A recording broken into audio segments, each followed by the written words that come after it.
And we are live. Hey, everybody. This is Roberto Blake. Hope you picked something awesome today. Welcome back to the channel. Today, we have a live workshop that we're doing for you. And this one is on creating online courses. So we have somebody in the chat who's saying, hasn't AI made this obsolete? No, not really, not at all. The reality is that humans actually enjoy other humans, and we actually tend to learn very well from other humans, and AI doesn't really give a crap about you and everything, as anyone who's experienced the soulless algorithms of social media and how it treats their content can well attest to. So we do have that. So anyway, we have some great people in the chat. Just want to remind you that we're actually doing this as a live stream workshop. I'm going to be showing you guys the back end of my own system here, which is actually done in Kajabi, who's also one of our sponsors. Shout out to our friends over at Kajabi. But yeah, I actually have a platform, Awesome Creator Academy, and we have a different products. We don't have a $500 course yet. We're still working on that. But what I'm going to teach you guys today is how you can build and sell courses online. Some of you have education models where you're trying to do that. I've worked with some of you in the past on things. We have a couple of educators here. I have people who've done things in communities like chess, fitness, yoga, people who do online course creation around some of those things. Some of you have done courses around real estate, and I may have worked with you on that in the back end. And so for many of you, this is actually a really good business model. YouTube recently introduced their own courses, and I'll talk about that because one of the things I'm going to talk to you about is also the monetization and business model around courses. We're going to dive into the how to build, how to set up, how to use tools on the back end, how to price and position your courses and do all those things. But you also should, look at your approach. Now, I'm going to be showing you Kajabi because it's the primary tool that I use for this. And you can do coaching, memberships, communities, cohorts. You can do a lot with Kajabi. But in terms of what's going to be best for you, it depends a lot on what you need and how you operate and how you work.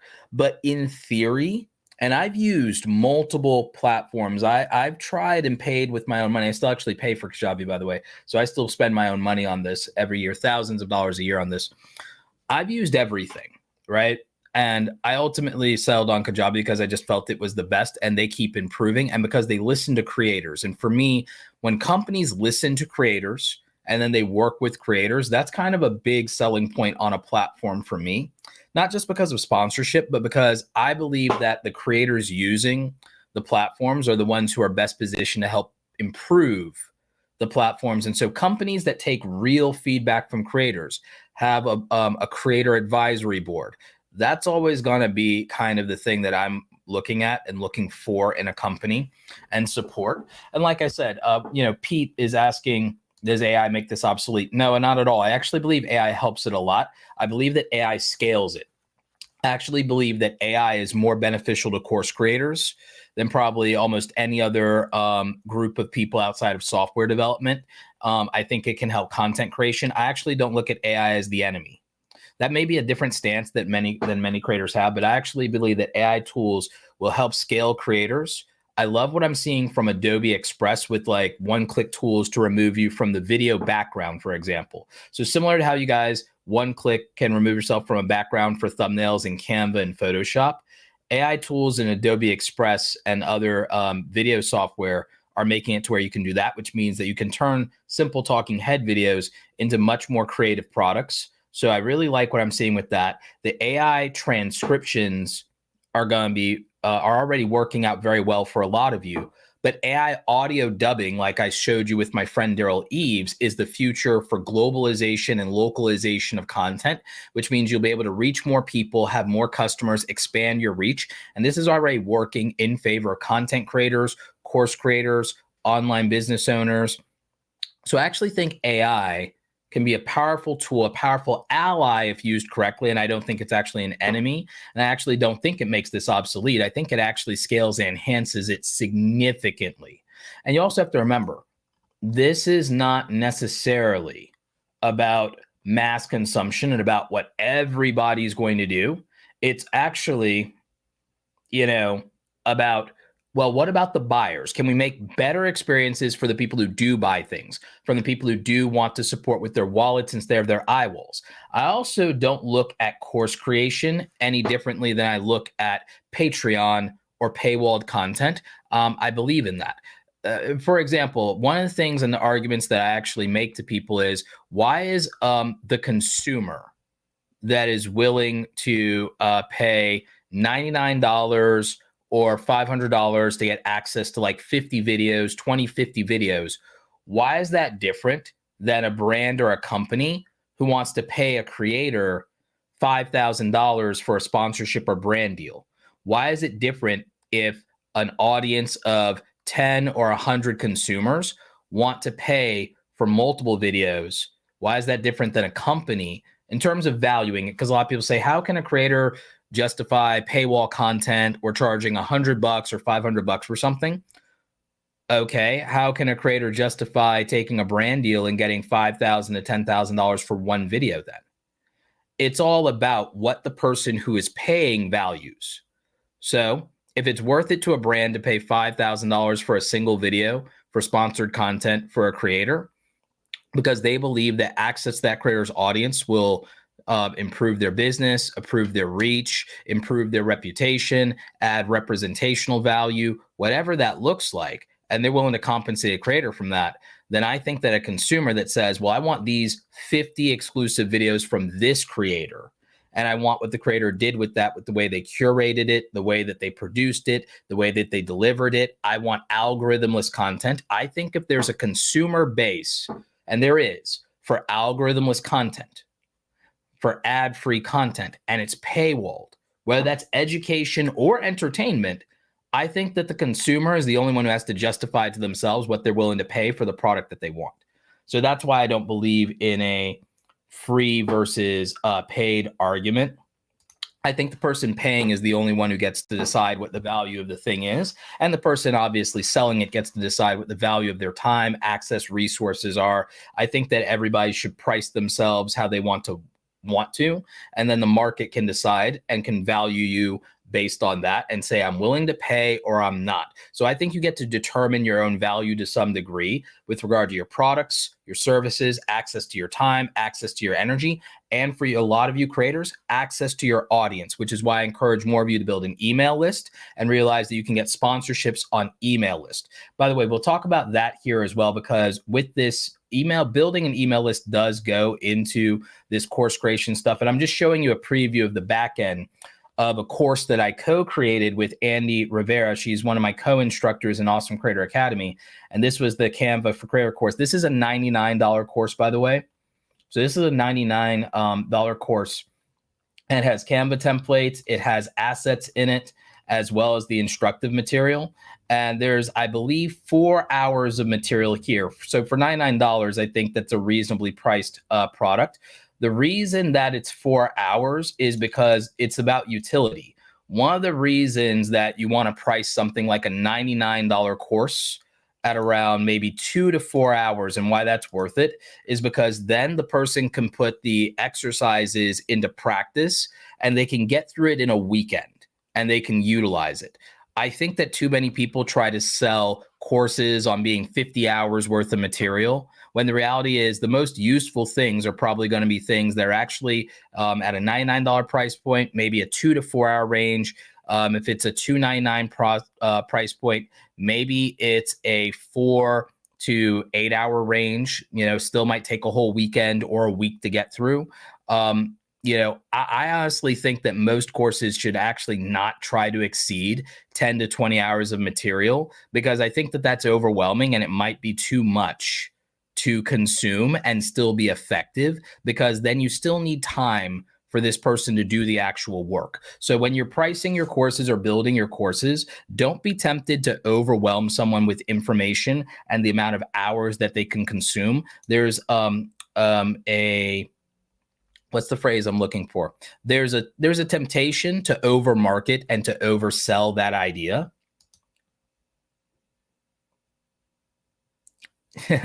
Clover Tax says email lists are absolutely the bomb diggity.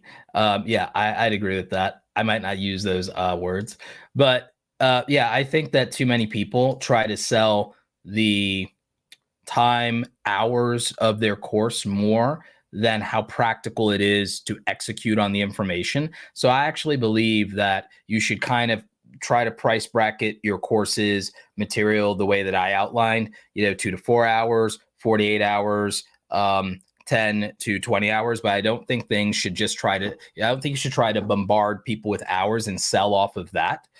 I think you should sell out of here's what you'll learn to do, and here's why, and here's the process, and here's the resources. Here is the curation value, because I think it's possible to just waste time looking for free resources versus just paying someone to have curated those things for you.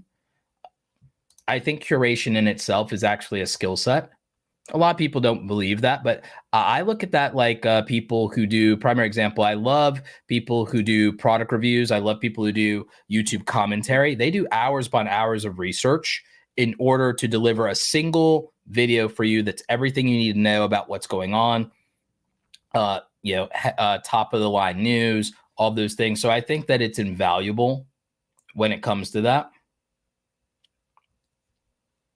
So that's what I, look at. I look at courses as the following. And for those of you selling your course, here's what you're selling. You're selling curation. So you've gone through the, process of accumulating a lot of information and trying to structure and organize it to provide the right continuity. And so continuity is the order of operations in which the things are presented. So it's curation. It is continuity. It is the consolidation of the resources all in one place so that it's now easily accessible. I believe that it's also about the convenience of algorithmless content, the convenience of ad-free content. So I believe that.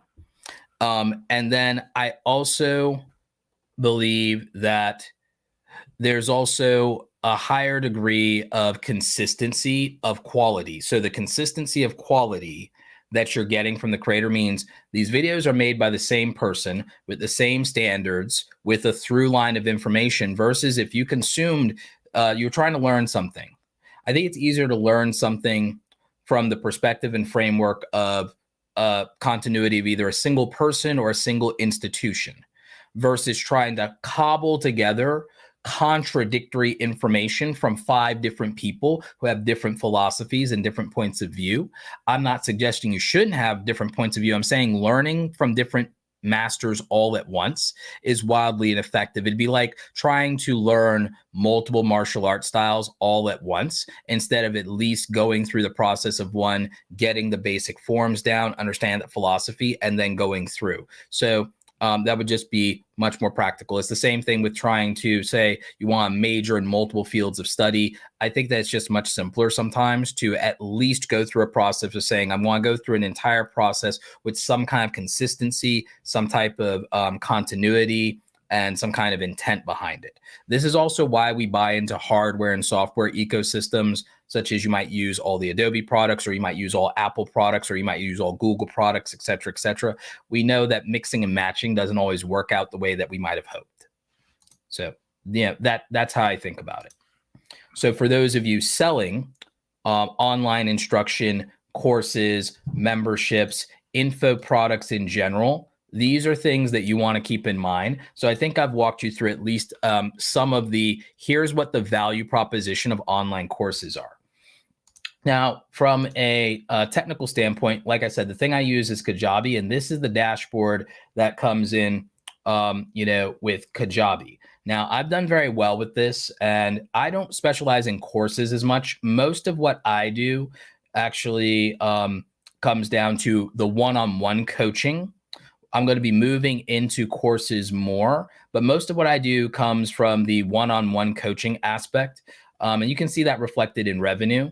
And it's also my membership. And I have more than one offer for my membership. So some of the revenue is diversified about that based on when people came in. Some people are yearly, some people are monthly, some people are older members.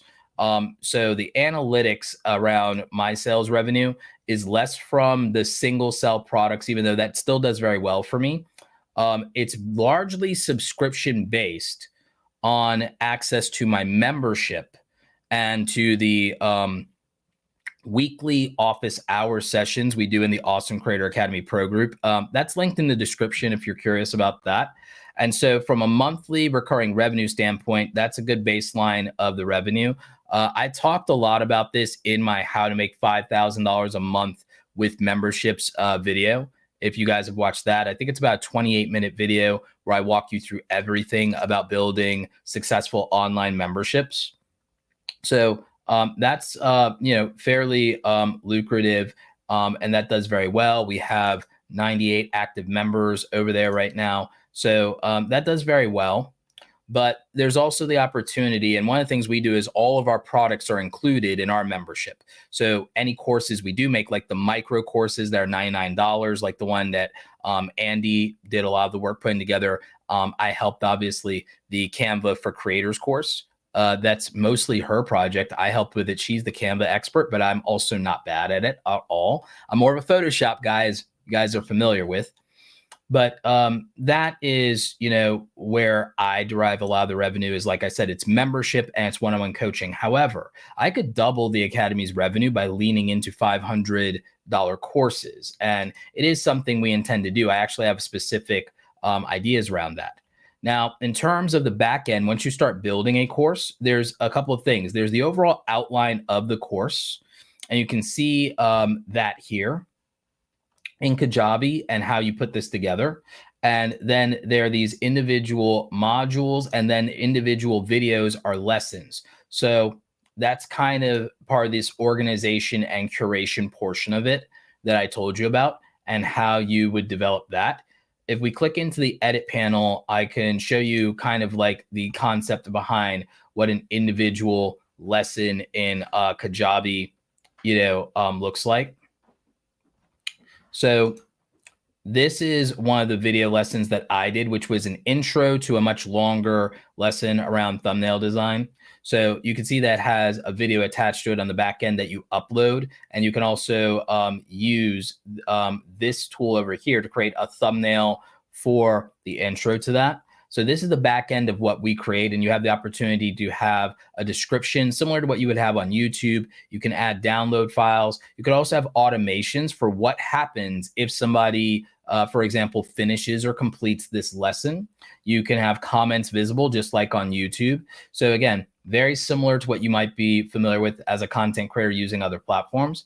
But if we click on preview, you can see what this particular lesson looks like to the viewer. It shows them in at least the design layout that we chose here. And you can have different templates and layouts in Kajabi, by the way. And you can do custom layouts and design. As you can see that it's very similar to how we would do on YouTube, except we do have the ability to move on to another lesson. We can say if we completed this lesson, we have a search bar where we can search throughout the course, and we can also leave comments. So we have all of that. And if we clicked this, we would end up in another video. In this case, this is a tutorial here that shows you how to make YouTube thumbnails in Canva. We also have the information in text form for the most part, outlining the steps. I believe that it's great to not just have the videos, but to have some kind of text that goes with that. We're in the process of actually uploading all the closed caption transcripts for these as well, so that we have that for our viewers. We want to try to make things as accessible as possible. So this is what somebody in experiences that's actually a consumer of the course here. And as you can see, they can go to a module and see how many lessons are in a module. They would click into that individual lesson. We have volume controls here, similar to every video player. And again, you also get to see how long all of these things are. And so this is incredibly useful and powerful. Now, in terms of also one of the values around building online courses, and one of the things that I talk about, let me actually answer this question real quick. Kadia says, is that your course or a course from Canva? It's a course that myself and Andy Rivera put together about Canva. So this actually helps creators use Canva very effectively and efficiently, and walks them through what they need to know, including some of the advanced tools in Canva, some of the new AI tools in Canva, and teaches them how to apply this to different scenarios, even teaches them how to do animation and different things in Canva as well, something that probably is talked about a lot less. And so, like I said, there's a lot here. There's also a branding masterclass. And so this is a almost 40-minute masterclass on branding and using Canva specifically through that. So it goes beyond just simple tutorials and more to the philosophy of marketing, branding, and how to position your brand effectively in terms of your visual aesthetic, and to really take these things into consideration, as well as some aspects of consistent messaging being important and other things that people who may not have a formal marketing background. This is the kind of thing that if you went and you took a course in marketing, that you'd be presented multiple lectures like this, and it basically condenses and consolidates a lot of that information for you here and makes it a little bit easier to action on without being overwhelmed. So we have a question here from Reptiles and Research. Can it generate a certificate for someone at the end? I'm thinking of building a course and get officially accredited. Well, while official accreditation is an interesting topic, what I will tell you is with these courses, there is something here that you can click on called certificates, and you can ask it to provide certificates for this course upon completion. And then it would look something like this. And you can design it to look how you want. But basically, it does issue that if that's something you want. And I believe it provides it to them as a PDF of some kind, is the file type. And so here are the customization tools around that. You can even include expiration dates. You can send as automation. You can send as on 100% completion, and you can add an automation to that. You can add a background image, so on and so forth, and customize this. So that is something that is available when you build courses in Kajabi. And so it's something to keep in mind. But yeah, as you can see, that's how building and outlining these things would work. It's very straightforward. Now, something I want to bring up is, many of you probably may know this, or maybe you don't. YouTube actually created its own courses feature and does a 70-30 split with creators. So that means if you want to say, well, I just want to do stuff on YouTube and I don't want to pay for anything like Kajabi, and I don't want to pay up front. If you don't want to pay up front, you could give up 30% of your revenue, and you can use YouTube's course creation tools, and you can have a curated course on YouTube, and it might be easy to promote to your audience directly there. But there's a couple of caveats. One, YouTube will not give you the customer data in terms of being able to directly message them, have an email list, all of those things. There's not a way for you to do that. So that's one thing. So you still don't have ownership over the customer relationship. The other thing is, YouTube may not charge you money up front, but they will take 30% of all revenue in exchange for that convenience. So 0 up front, but 30% on the back end. And then, of course, Uncle Sam taxes you 20 to 30% on all profit on top of that. So, you know, look at that for what it is.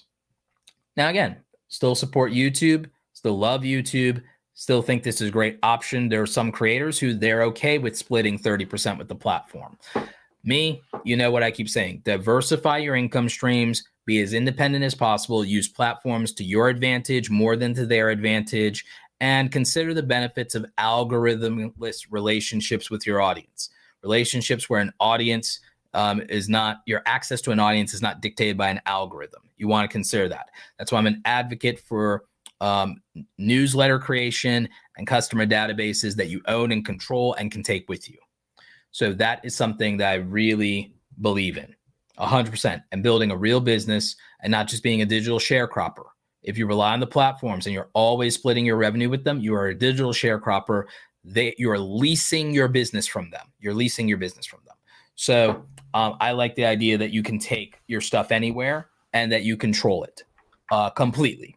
So that is something that I'm an advocate for. Now, with that in mind, one of the things that you can look at here is that we do have the ability to customize our courses. So the thing is, I chose to install this template called Momentum. And then if I went into it, I'd be able to customize different features like the fonts, aspects of the layout, the typography and fave icons, color schemes, all of those things. So I'm able to do that. But I'm also able to look for other templates if I feel that other templates serve me. I can also buy templates from the Kajabi marketplace. If you're a designer, you can actually build templates and sell them in the Kajabi marketplace. And they have these hero-made ones like Gamify, which I've purchased before, and also Sunset, which could be great if you are a female content creator and you like and dig this aesthetic. It does something really dope here. So great aesthetics for this, if that's your thing. And there are obviously other templates here, and you can see how they work. I prefer the one that I'm using, which is called Momentum. So that's the one that I have here. And the other thing you can do is you can tie these to different offers. So our membership group gets access to the Canva for Creators course for free. I'm building something called the Ultimate Creator Bundle. There are different things that you can say, like, include this in, plus its own official offer. So in its own offer, you would describe what it is with the description here. You can have an external title for consumption, an internal title. For your internal titles, I suggest you use your pricing so you always remember what you're charging for this sort of thing. You can schedule the access to it. You can determine what the custom email that people get is. For me, it's instructions for them to log in. You can create your cover and upload it. You set your offer pricing. You can edit your checkout page. You can even have an order bump so that people can purchase an additional item and say, yes, include that for me as well. And so those are the kind of things that you get from this. So again, I think Kajabi is one of the best tools I've seen for building, organizing, and selling courses. You can also do email marketing from here, manage an email list as well. You get great data points and insights here. One of the ones that I like is, in fact, I can see our customer database. I can look at engagement metrics. I can look at how many new customers we have in the last 30 days, customer activity, things like that. So I like having this data and these insights. I like having access to various different types of analytics. And you can see which of your pages are getting the most traffic, which of your landing pages getting the most traffic by views and offers. You can see which, to some degree, which pages on your website are getting that.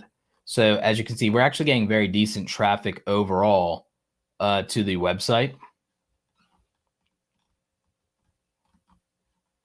And then in terms of landing page product views, this correlates very well to our sales. So you get really good data from that.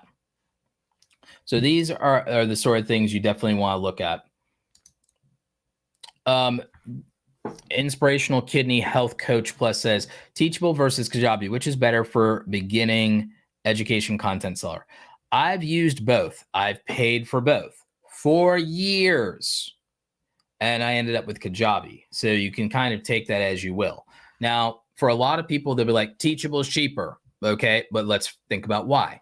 Okay, usually it's more mass market appeal. Think about what your own experience is when you buy products and what platform those people are using products on. I don't have really negative things to say about Teachable. I think Teachable is a great product. I think that it's great that it has a lower barrier to entry price.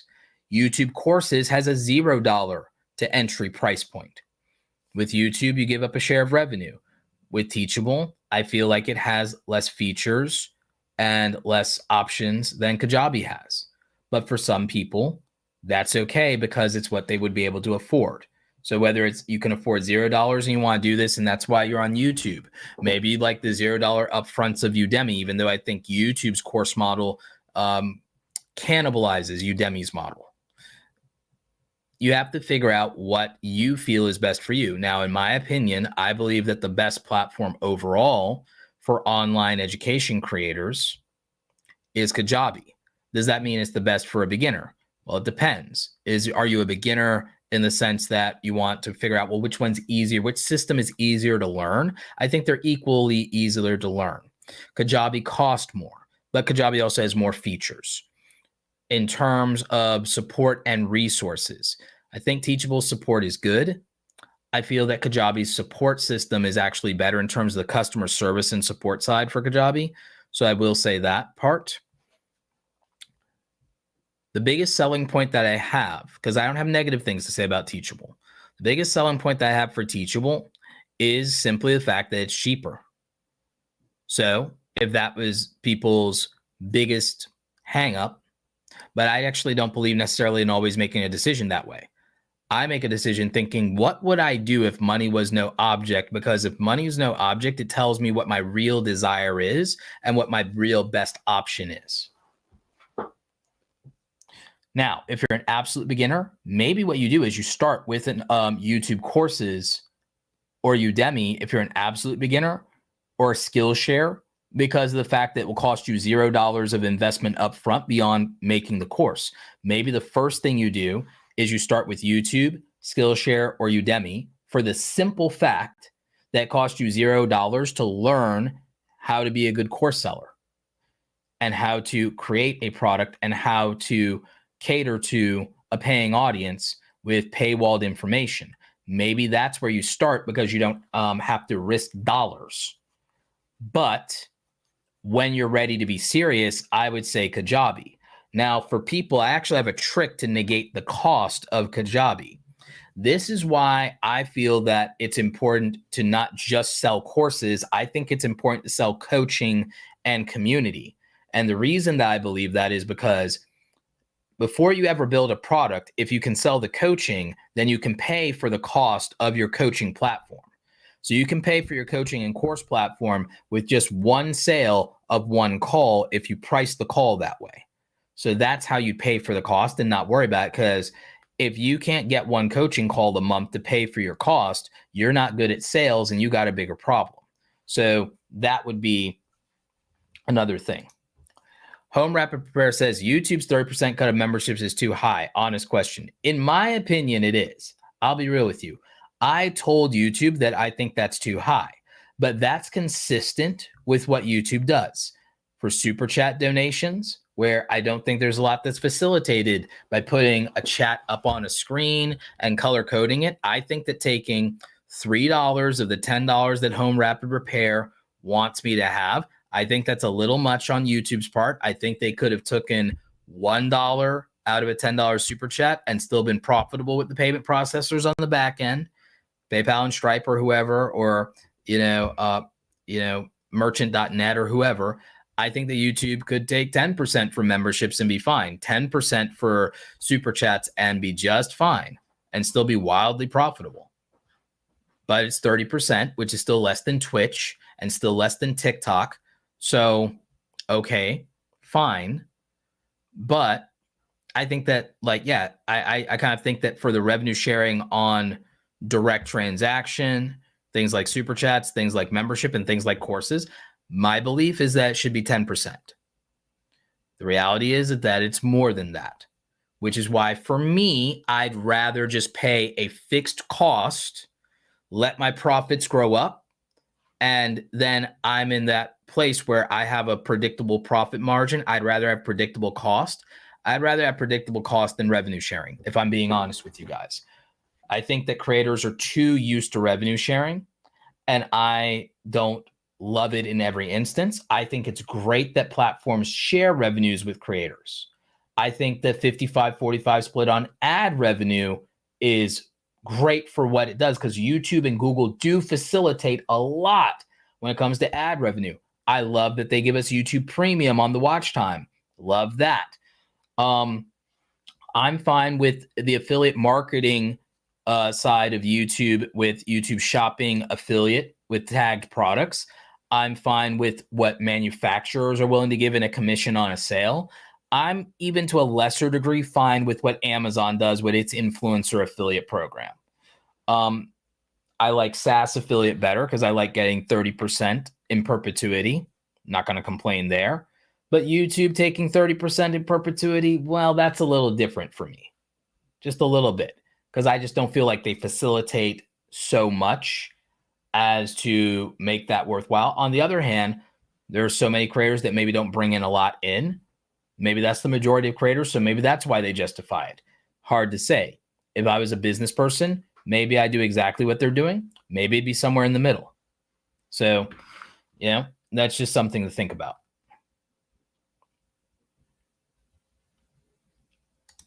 Daniel Battelle, good to see you, my friend. Another great YouTube educator here. Daniel says, Roberto, YouTube could increase the creator revenue share in a lot of places and draw more creators to the platform. I agree fully.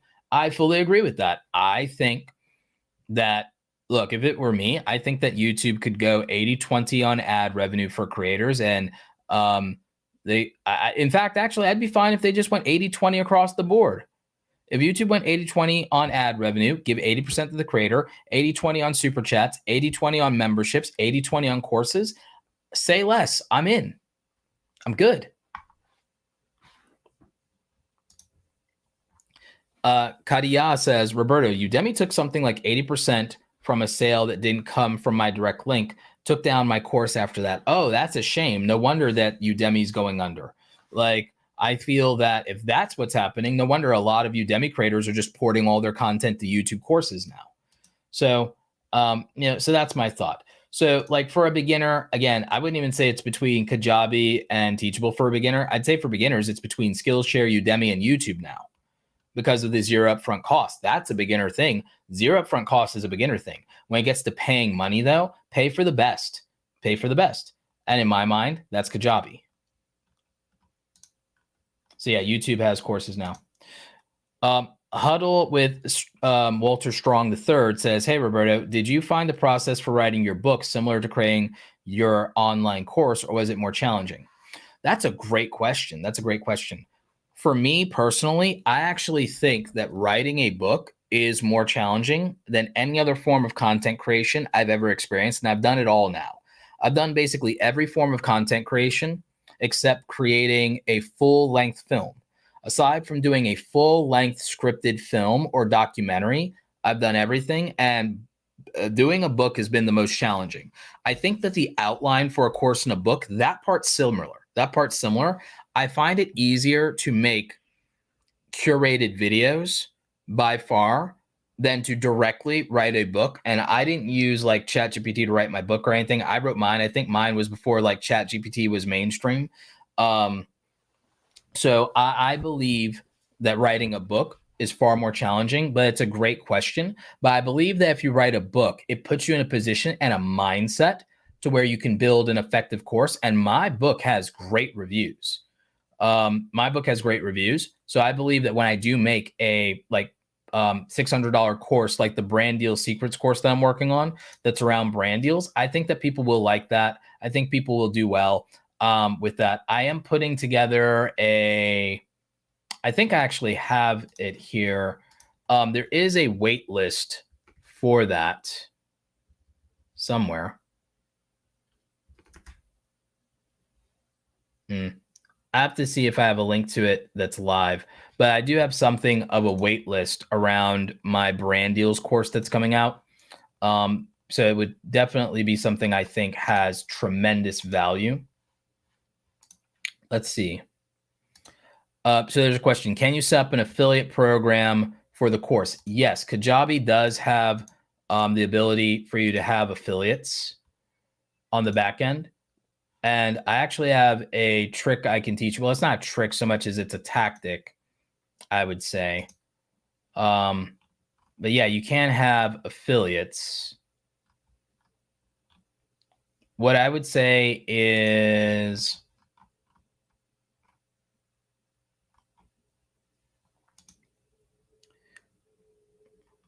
when it comes to something like Kajabi, right? One of the things that people do that can definitely, aside from making courses and memberships and coaching, they could increase a lot of this by doing an affiliate program. I'm going to tell you what I think is one of the best ways to do an affiliate program. For me, if I implement this right when the time comes, it's going to probably make me another $20,000 a month if I get it right. So I'm going to tell you my thought process around the affiliate side of courses. Number one, I think that you should at least make a community, even if it's not like a private group access. You should use the community feature in Kajabi to have a community forum where people can interact and where they can do circles and where they can chat. They can do all of that. So Kajabi has that built in. No other software required. You don't need to use Discord or a Facebook group. You can. I think that should be your higher tier membership. But I think all your products, you could include a general community. You could also charge a very low cost for entry to this general community and then add some low ticket resources to it. That would be really good. But I'm going to tell you the secret to affiliate marketing for courses that nobody tells you and that actually would work better, because the problem with everybody and what everyone's doing wrong is this. What everyone is doing wrong is they're making these open-ended affiliate programs and they're not helping their affiliates sell. Now, this is something that when I launched the affiliate marketing starter kit for $99, this is a lesson I'll teach you. So I'll preview some of the lesson here for free for you. I'm going to teach you, this is a 6-figure secret, so to speak. And the reason it's a secret is because they do this in corporate America, but they don't teach any of you this in online business. A lot of the people training for free won't teach you this. But I actually worked at a web hosting company, and it was a company that actually focused a lot on its reseller program and its affiliate program. So I actually have done this in corporate.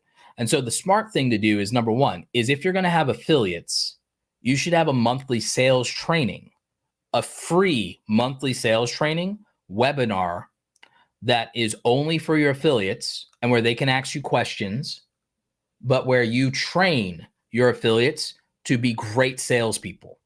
So you should be doing a monthly sales training and give up like 2 hours on a weekend for anybody who wants to go out and make you money to make them more effective at making you money. And you should be giving them free sales training. So that's one thing. You should have a monthly free sales training for your affiliates where you send out an email blast to every one of your affiliates and they attend the monthly sales training. If you want to take it extreme like me, what I'm planning to do with mine, I don't have this yet, it's coming, I'm building it for when I do the courses, is the smart thing to do would be to tell people that they have to at least attend 3 or 4 of these sales trainings in 6 months, or they're kicked out of the affiliate program and they won't be allowed to sell for you anymore.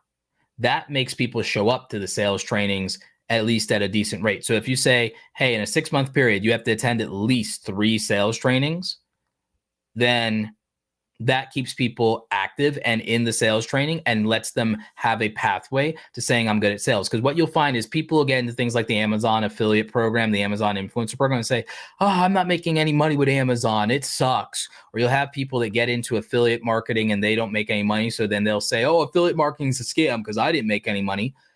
The thing is, some people are just not good at sales. So you should give people the opportunity to become good at sales. So you should do a couple of things. One, you should put together some pre-made sales materials for them that they can use. Some people not good at graphic design. Make great sales graphics and promotional graphics in a zip file that they can download that will help them sell. Give them assets that will help them sell.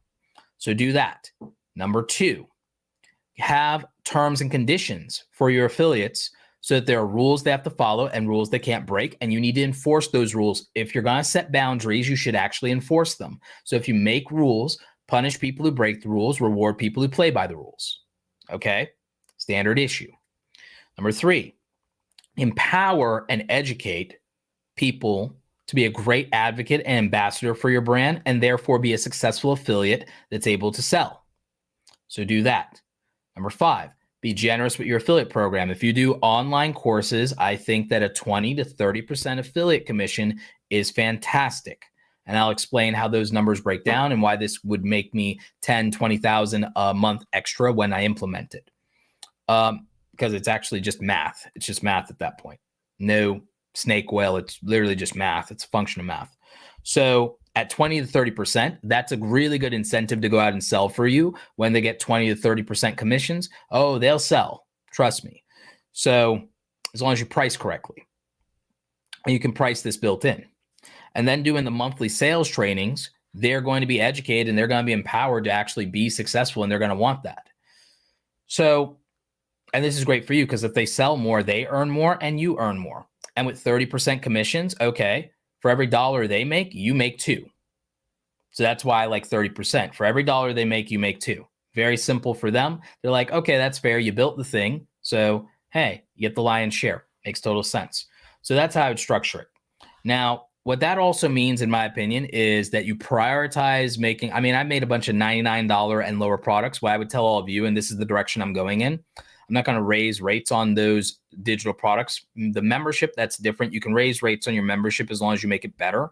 But for the standalone digital products, here's how you price and sell your courses, in my mind.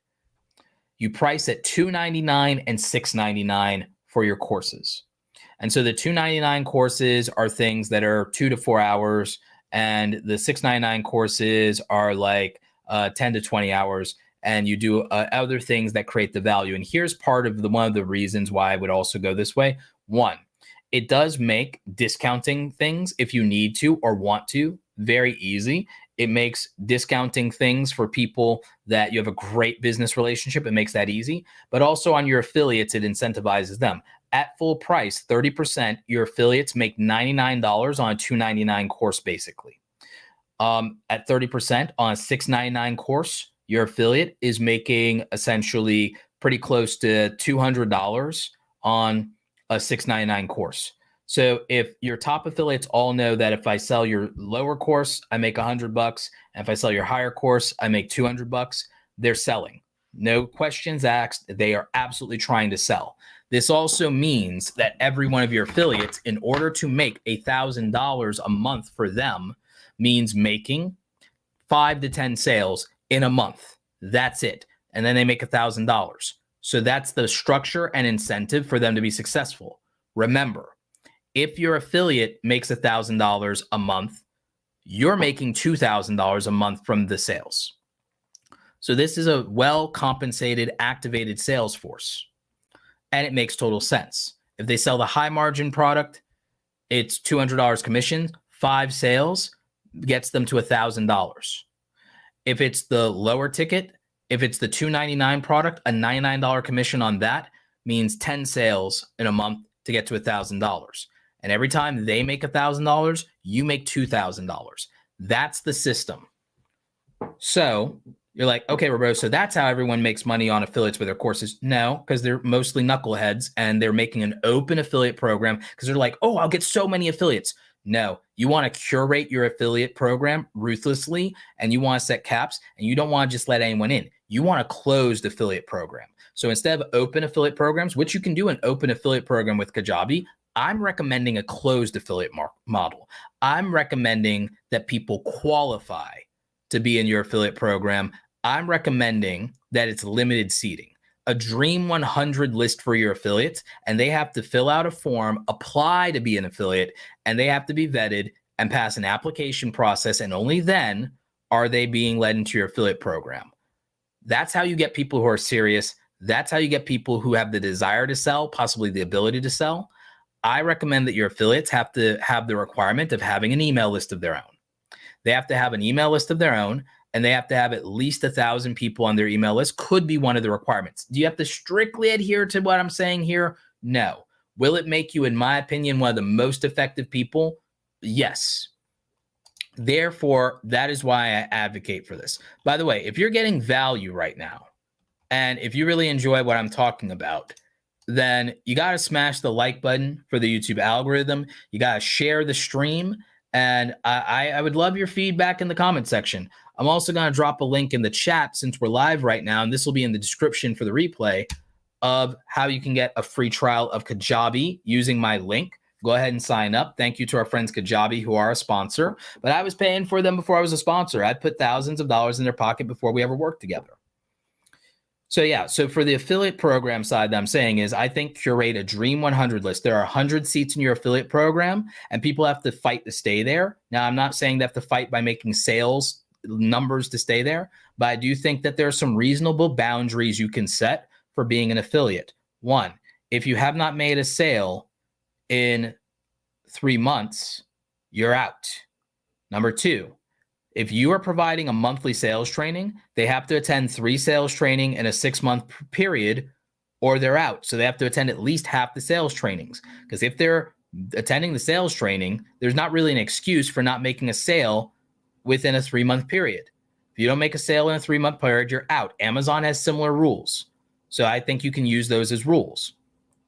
3 months without a sale, you're out. Why are you here? You're taking up a slot from someone who can sell. So, or you weren't ready. You're out. You were unprepared. We're going to facilitate the ability for people to make sales by giving them graphical assets that are made that have been proven to work. We're going to give them sales swipe files, email copy that they can use. We're going to provide them resources. Maybe it's pre-made videos that can help them sell so that the content is there that they can pull from. So that's helpful. And then, of course, the actual sales training. So that would all facilitate someone selling. Now, with the Dream 100 list, the reason I say this would make you $10,000 to $20,000 is this reason. Let's say you had a Dream 100 list. Let's say the only people making $1,000 a month in your affiliate program are your top 10 sellers. Well, if it's your top 10 out of 100 sellers, and they're all making $1,000 a month themselves, for every $1,000 they're making at a 30% commission, you're making $2,000. So 2,000 times 10, we can all do math, is $20,000 a month. That's $250,000 a year, basically. And that's just your top 10 affiliates. That's why we curate the best of the best, and we make a Dream 100 list, and we have requirements, standards, and boundaries that our affiliates have to operate in, called terms of service, terms of conditions, and participation requirements and performance requirements. And the performance requirement is you make a sale within 3 months, every 3 months, or you're out. Participation requirement is you attend 3 sales training within a 6-month period, or you're out, because then you're not trying to learn to be any better. So that's why you would do that. Now, the other standards you can have is you could have standards of how big their audience has to be an affiliate with you. Amazon does this. So I think that's a good boundary to set, a good requirement, a good standard, a good expectation to have. And that's why I believe in curating that list. Now, here's another thing I think you can do for your affiliates. You can do business together in other ways. If you both have audiences, you could collaborate and go on each other's podcast and promote each other.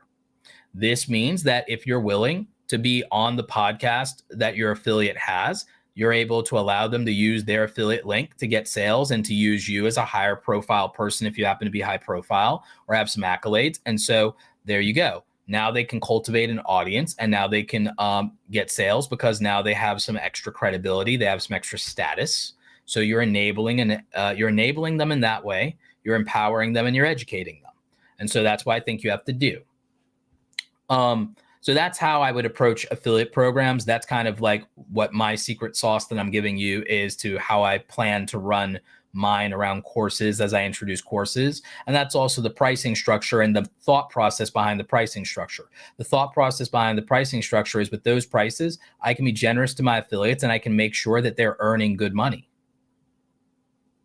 So it puts my affiliates, without having to make a crap ton of sales, in a position to make very good money.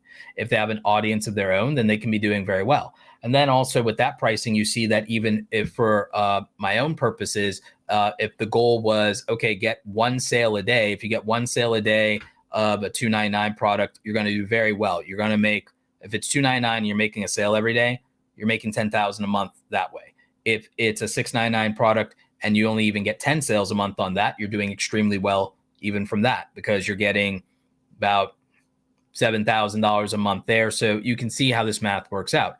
If you build 3 products at a $6.99 level, 3 products at a $2.99 level. You have an ecosystem of products, and you also have the appropriate product ecosystem. You have the appropriate depth to have a higher LTV, lifetime value for the consumer in terms of them buying more from you. And so this means that you could theoretically, in a 3-year span, have a lifetime value with your consumer that definitely exceeds a few $100, $500 to $1,000 if you grow your customer database. And my goal for you would be to eventually get to 5,000 to 10,000 customers is what you'd want. Kind of like how we go, you want to start with the goal of 1,000 true fans. 1,000 true fans, if they have $100 LTV, that's $100,000 business over that period of time. If it's $100 a year LTV, so be it. That's $100,000 a year business. If the ceiling goes higher, though, in how deep they can go with you, and let's say it's a $300 LTV, that's a $300,000 a year business if you have 1,000 true fans. But if you have a database of 3,000 customers, well, then all of a sudden, that's closer to $1 million business. If you have 10,000 customers, 10,000 customers is how you build a 7-figure business. You can build a 6-figure business off of 1,000 true fans, but you can build a 7-figure business if you have 10,000 paying customers. All you have to do is create enough value at that point. And so our pricing ladder becomes a value ladder. So are you guys picking up what I'm putting down? Did you feel that was a really good answer around the affiliate portion? So we have a question from Crowley, and he says, do you need to be an expert in your niche to create a course? I believe you need to be a practitioner in the thing that you're doing to sell a course on it. So primary example, I believe that if you look at tutoring, the course and educator niche can be looked at much the same as tutoring. So there's public education. Public education best serves people who are already smart, right? Who gets A's in school? Who gets A's in school? Usually people who already had a high aptitude for learning, high intelligence, usually to some degree a good environment to learn in, and access to resources at home. Let's just be honest with that. That's who A students are mostly comprised of. Exceptions to that do not disprove the rule. We all know that's how public education works, right? The kids in public education who do the best are already smart, usually have stable home life, and have an aptitude for learning and enjoy it. Now, there's another group of people who do well in school, people who get extra help, and people who have tutoring. So if you get a private tutor or you have an older sibling that can teach you, they're not an expert. They're not the teacher. They don't have a certificate. They don't have a degree. So why are they qualified to teach you? Because they're an upperclassman. Usually if you get a tutor, it's an upperclassman. It's someone who's already gone through the process successfully. They're not an expert. They're not the teacher, but they have successfully achieved the outcome that you want. So what I believe is necessary in order to qualify someone to teach someone is that they have either produced the outcome that you want themselves, or they have successfully multiple times gotten other people the outcome that you're looking for, even without achieving it themselves, because sometimes they have the knowledge required, but not the talent, or they have the knowledge required, but not the circumstances, because some outcomes are not determined purely by, let's say, your effort or even the consistency of your method, meaning you can't achieve everything by just knowing the strategy, knowing what to do. Sometimes there is a circumstance. It could be a physical limitation. It could be talent. It could be a quirk of your personality that keeps you from achieving the goal. There are some of you who are, from my perspective, there are some of you, and I guarantee you in this audience, there's some of you who on paper are perfect content creators. But why don't you have a perfect outcome? Sometimes it's just not in the cards, because it might be the fact that it might be attractiveness. It might be the way you speak. It might be something with your voice. It might be a speech impediment. It might be something that you can't control. It might be a stutter. It might be a stutter. And as superficial as that could be, it could be the reason that you're not bigger. You could be 100 times bigger, 10 times bigger if it wasn't for this one superficial thing. Because what's your success predicated on? attention. And to some degree, those things can matter. Now, there are ways around that, obviously, and everything. But again, we're talking generally speaking. So why do I tie this into the concept of qualifying experts?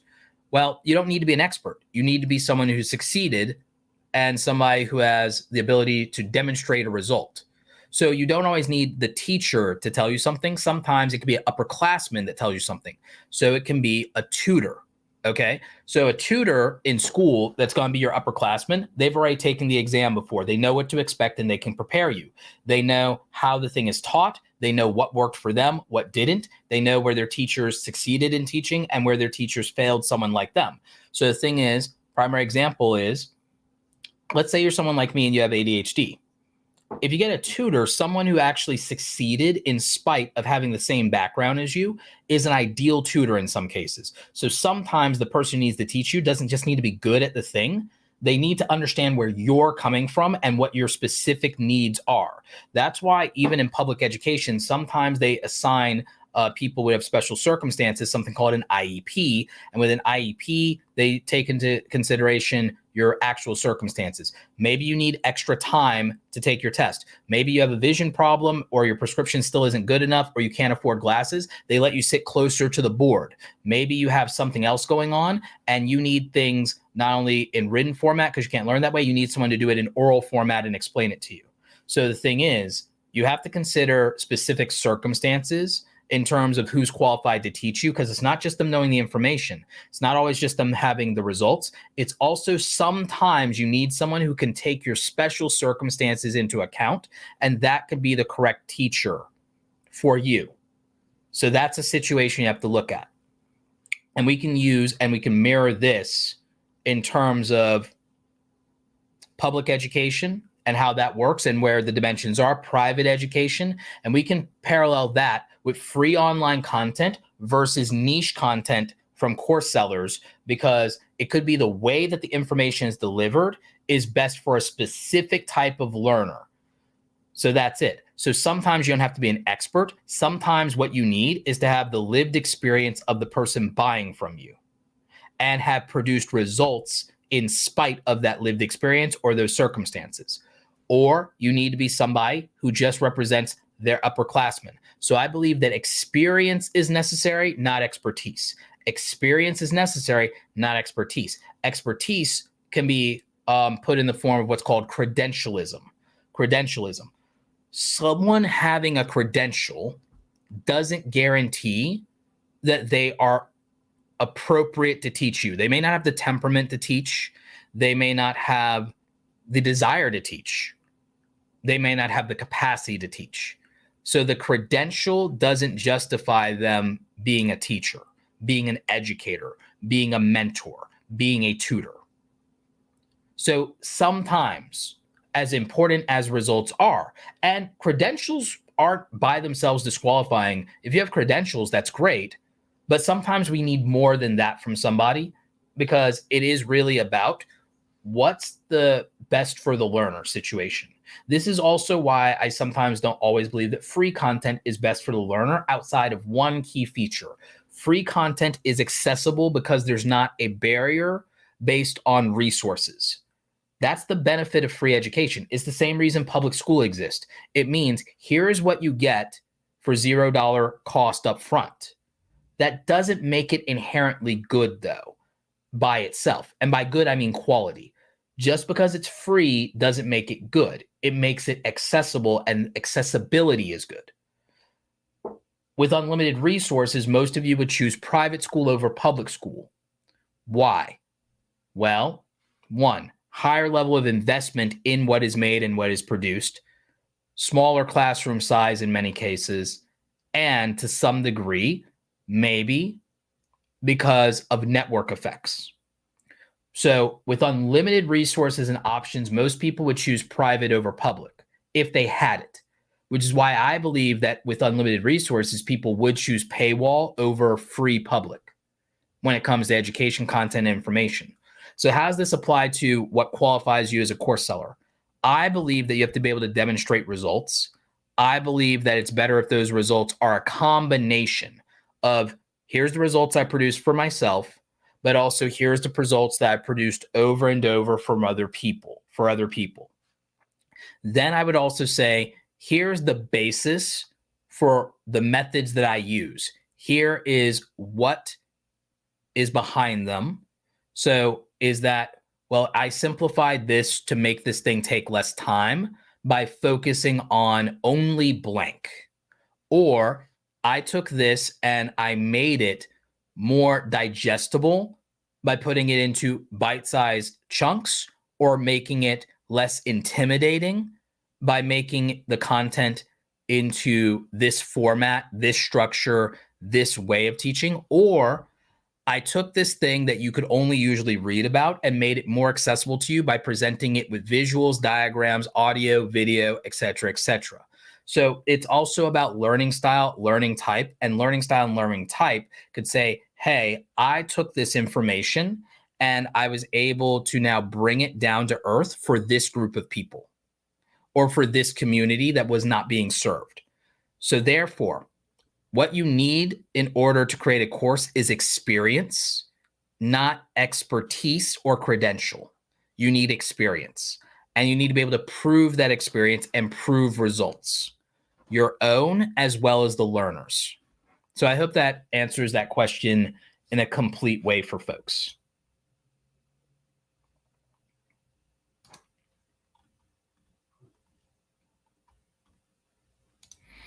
I agree with this statement from Kadia. Other people's prices don't dictate what people are willing to pay for yours. Just make sure the value matches. I agree. And I will give you another example of understanding value. I'll give you another example of understanding value. Let's say I'll just use what I'm going to do with the brand deals course as an example. My brand deals course is going to be $699 if people pay full price.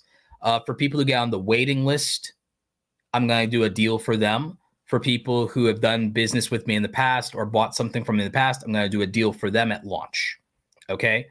Or people who waitlist, I might do, when I feel the course is all but complete, I might do pre-orders, but only on people who I'm going to give early access so that we can refine the last 10% of the course. So I'm not going to sell it before it's finished. Well, not before it's made, because it's actually been made, but it's not finished. But I'll sell it at 90% on pre-order with a massive discount. And then I'll use the feedback from the people who bought up front to improve it for everyone else. So I think that I don't like pre-order stuff. I don't like pre-selling, but I think if it's 80, 90% done, and then you use the pre-order people as beta testers to improve the last leg of the product, then I think that's valid. I think that's fine. But I'm going to use an example. So let's say you buy my brand deals course when I sell it at $699 or whatever price you pay for it. Here's the easy testament to the value. For the rest of your creator career, you'd be able to get brand deals and make more money than you paid up front. That's one aspect of it. Number two, the value of a creator's time, generally speaking, is massively undervalued, and creators unfortunately value their time the way they do in the market. So they'll look at a $15 minimum wage or what they think is a reasonable wage of $20 to $30 an hour.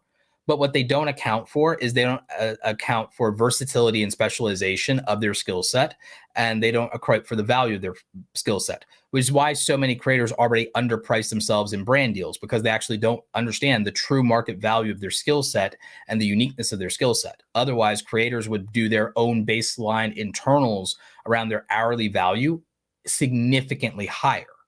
I value a creator that has a decent level of audience to the point of being able to be monetized.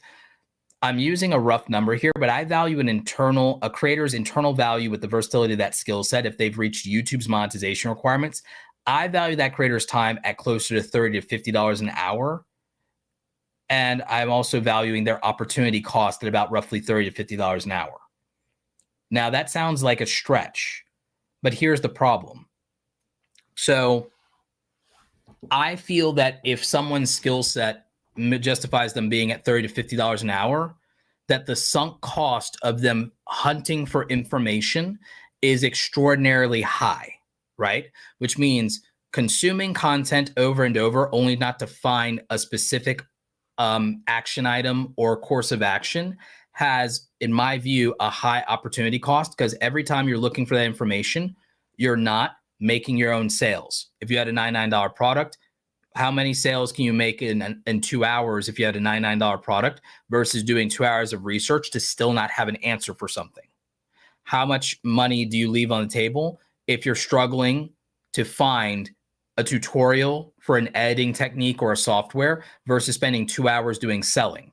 What's the opportunity cost of not making a video for a sponsor that would take you 2 hours to edit the video for a sponsor for short form content and capture that sponsorship and fulfill it? Or even the cost on ad revenue if you make a video in 2 hours because there's breaking news. What's your cost and upside of not making that video for breaking news because you spent 2 hours doing research on something because there was not specific curated information? So what's the opportunity cost of hunting for free information? The opportunity cost of hunting for free information costs creators hundreds of dollars in value a week, believe it or not.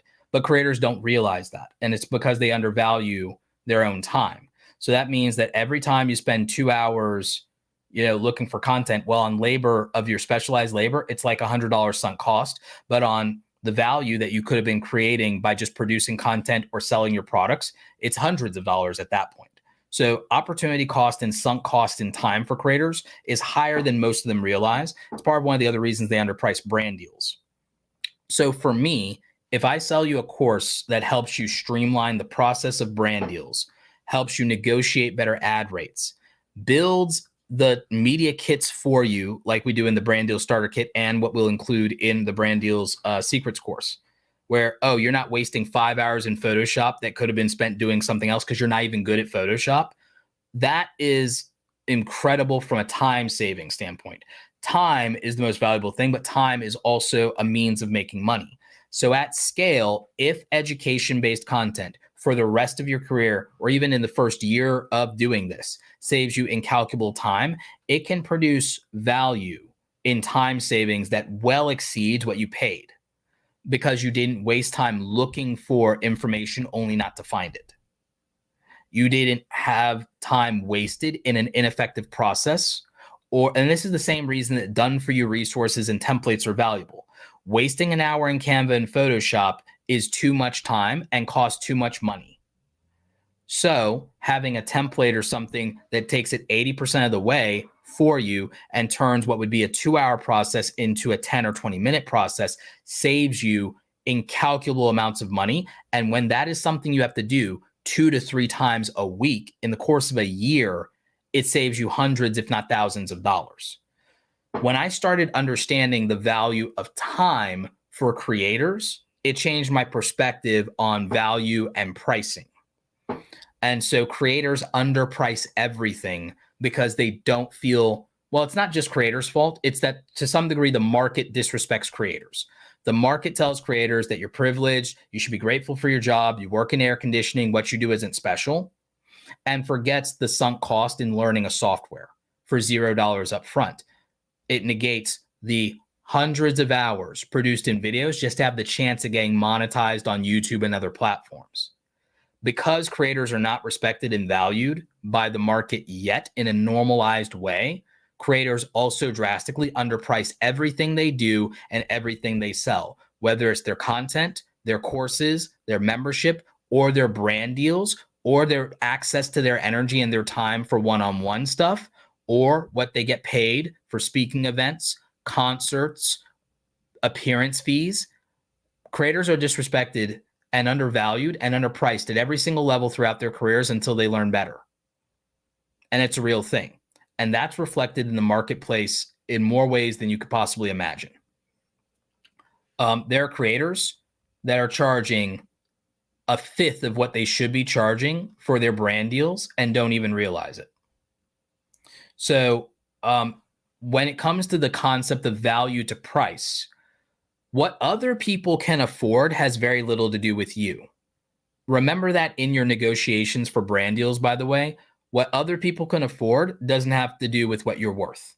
What other people can afford doesn't dictate what you are worth or what access to you is worth, what access to your audience is worth, what putting your name and credibility on the line is worth. So that is something that is my hope is that is conveyed and taught in most of my content, but especially in my content around monetization. And damn sure is going to show up in every course that I sell, is that you're underpricing usually. So that's something that gets overlooked in the entire conversation about why something is worth something. I'm going to also remind you that if you make like something like, let's say you make a 4-hour course, how many hours did it take you to make the 4-hour course? How many hours did you spend doing the research? How many hours did you spend doing the recording, the editing, so on and so forth? This is why it's important to have an internal calculation for the value of your time. If I'm valuing creators at $30 to $50 an hour, and let's say that for every hour of video, because we've all edited videos here before, even a loosely edited video, we all know that if you're going to make 4 hours of content that's edited, then it surely took you maybe 20 hours round trip to get to that content. So if it's 20 hours for you to produce the course, not counting all the design and branding and all these other things, setting up the back end, learning how to do that, if it took you 20 hours to make something, then 20 hours of your time valued at $30 to $50 an hour is significant. It's hundreds of dollars at that point. It's hundreds of dollars. The fact that multiple people can buy it has nothing to do with that, because there's no guarantee that multiple people will buy it. And this is the same true for a brand deal, by the way. This is also why I don't like creators pricing their brand deals off of views. What if you do a view guarantee with the brand, but then what if the video goes viral? They're not going to pay you extra. They're going to be really happy with that. So the thing is, you might as well price potential into there to some degree, or make yourself happy with the upfront money, knowing that it could perform and that they could get gangbusters out of it. So you might as well think about what is a reasonable thing that you want to walk away with here, considering the best case scenario and the worst case scenario. So you have to come to that conclusion. And this is incredibly difficult for creators because they just feel guilty, or they just feel like they're unworthy of certain things because they're like, well, I'm not digging ditches. Not digging ditches for a living. I'm not doing manual labor for a living. So, okay. It's like, don't let people lowball you off of that. That makes no sense. Yeah. Jen from Sewing Report says, I did Roberto's brand deal workshop that gets included with the course when it comes out. Yep, absolutely. Crowley says, how does one create and market to an email list via emails from multiple platforms? Via emails from multiple platforms. I assume by that you mean different things like Gmail, Hotmail, Yahoo, whatever. So one thing I would tell you from the email list is it's much like any other piece of content, is that content and the value of content drives the email list. So, I have some resources for that in the description. You can use Kajabi's built-in features for that. You can use ConvertKit. I actually use both, and I use the integration on the back end. I use both. Part of that's because with ConvertKit, I also get ad revenue from ConvertKit now, because we have ads that you can put in the bottom of your emails, and you can get ad impressions just like you do with YouTube. I would say ConvertKit. I'll drop you guys a link in the chat. I would say ConvertKit is basically the YouTube of email list. So you want to check that out. And I believe for their free trial of ConvertKit that it's now up to, I think, 3,000 or 10,000 for subscribers free, with some limits on the features before you start paying. But for email list, I would say that you can use your content on YouTube, for example, to grow your email list. I do that all the time. I tell people to sign up for my newsletter all the time. You can use your community tab in YouTube to grow your email list. So I would use the YouTube community tab if you're a content creator. I would do threads in Twitter, x.com, formerly Twitter, and I would promote there like that. You see it all the time. And I would also consider doing some kind of freebie. Maybe it's a free ebook. Maybe it's a webinar. Maybe it's something like that, and you can get people. The Engineering Falcon says, Roberto, how would I go about getting from free YouTube videos to combining free and paid courses for people who really want to learn about engineering with assignments, labs, and exams? Glad you asked. So what I would recommend when it comes to this, and I think this is important, is that just remember, treat it like how I talked about the analogy of public education. Even within the public education system, people go out and they buy SAT prep guides. Why do people go out and spend $200 and $300 on SAT prep guides? Why do they go buy $80 flashcard kits Why do they need that? Because, there's free public education, $0, right? Why do they do that? There are some people who take it more seriously and have the resources to invest in taking it more seriously, especially when they feel that they need more help and they want to feel better prepared and in a better position to succeed. So what I would do is I would say, hey, I have this free content, but I've made these other resources that you can't get anywhere else. And here's where they are. And you're going to get it from someone who has accomplished this in engineering and has this perspective. So I would market based on your perspective. I would market based on your accomplishments. I would market based on shared values, shared identity of, hey, I think and feel this way about engineering. I believe this about pursuing a career in engineering. I had these experiences as a student. And as a result of that, I made this thing to cater to resources I wish I had for these reasons. And I would position in that way. And then I think that works. And that's been my experience, by the way, with what I did with Awesome Creator Academy. With Awesome Creator Academy, I said, here's what would have helped me when I was early to content creation. Here's one of the biggest things I was missing. I was missing the ability to collaborate, connect with, talk to, brainstorm with other creators that take this as seriously as I do.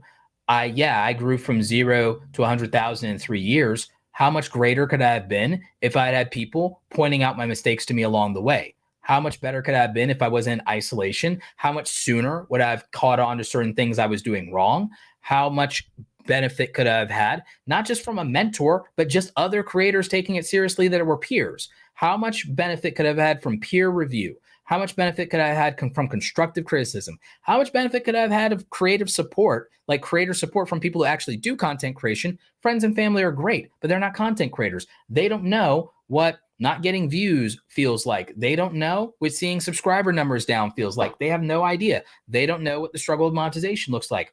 All they can do is emotionally support you in a very general way, but not from a place of true empathy of having gone through it. So I needed to be around other creators.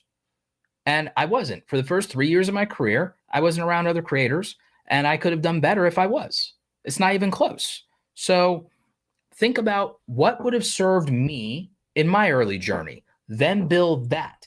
What would I have needed to hear and would have understood and would have respected? That's the marketing. The communication and marketing is nothing more than what would have benefited you in your earliest journey. K-Rock says, would Awesome Creator Academy be worth it for a brand new creator with 0 subs and 0 content? Not if you're not already a business owner or not already a high-level professional that has 0 subs and 0 content. That's my one caveat. In general, what I believe people should be doing and where I promote Awesome Creator Academy is you should already be using my free content to build the building blocks of growing to at least 1,000 or more subscribers, getting monetized on YouTube and having the access to the YouTube Partner Program, and then looking to grow from there and diversify, because now you're positioned to where more specific higher level information would earn you the money back because there's a pathway to it. If you're not already monetized, then that doesn't make sense. So use my free content if someone's not monetized. That's what I call level 0. Level 0 is, hey, if you're not monetized, use my free content. If you haven't started yet, use my free content.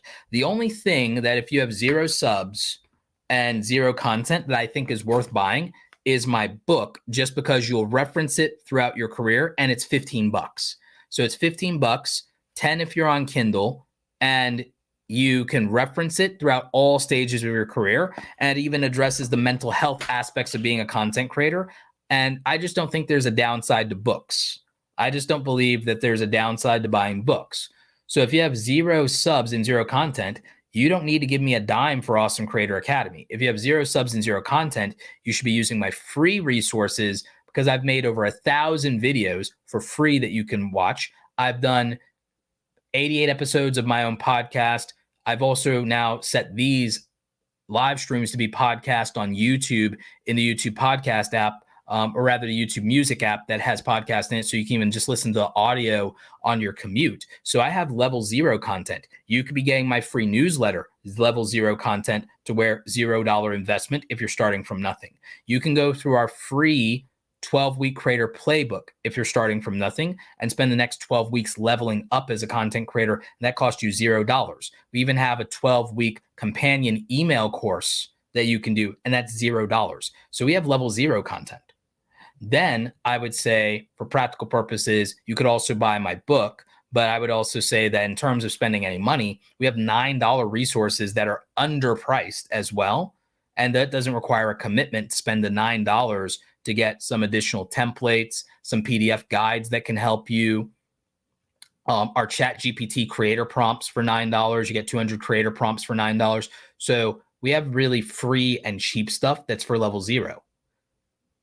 After you have the pathway to monetization under your belt, that's when being around other creators embedded from the academy might be useful. But then again, if you don't have a lot of time, maybe it's not, because maybe your time is better spent just trying to learn more about your video editing software.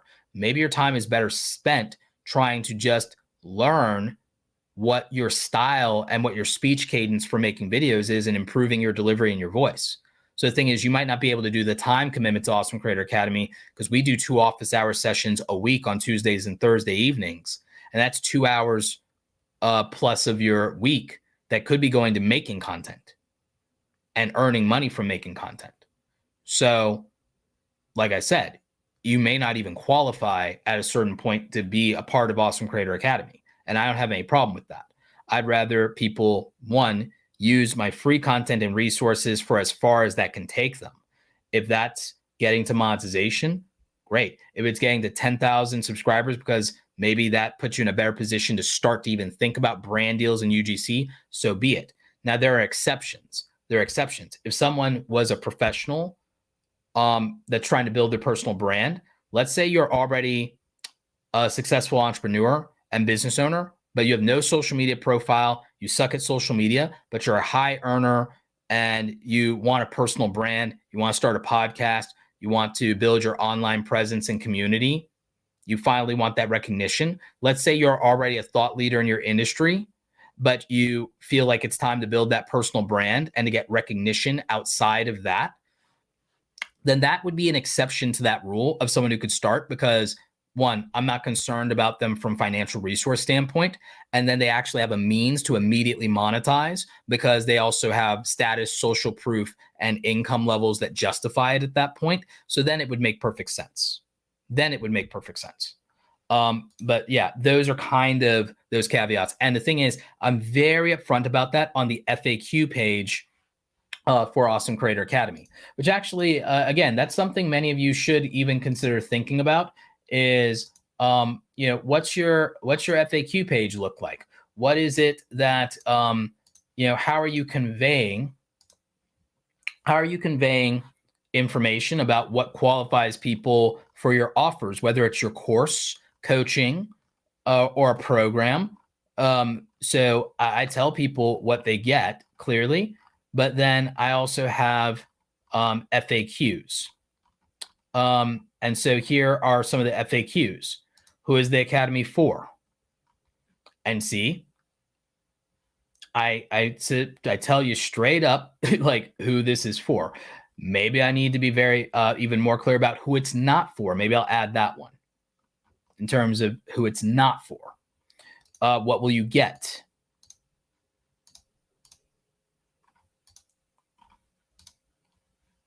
What if you want to cancel? When will you get access to materials? How do you access the private group? Do I offer coaching? When are office hours?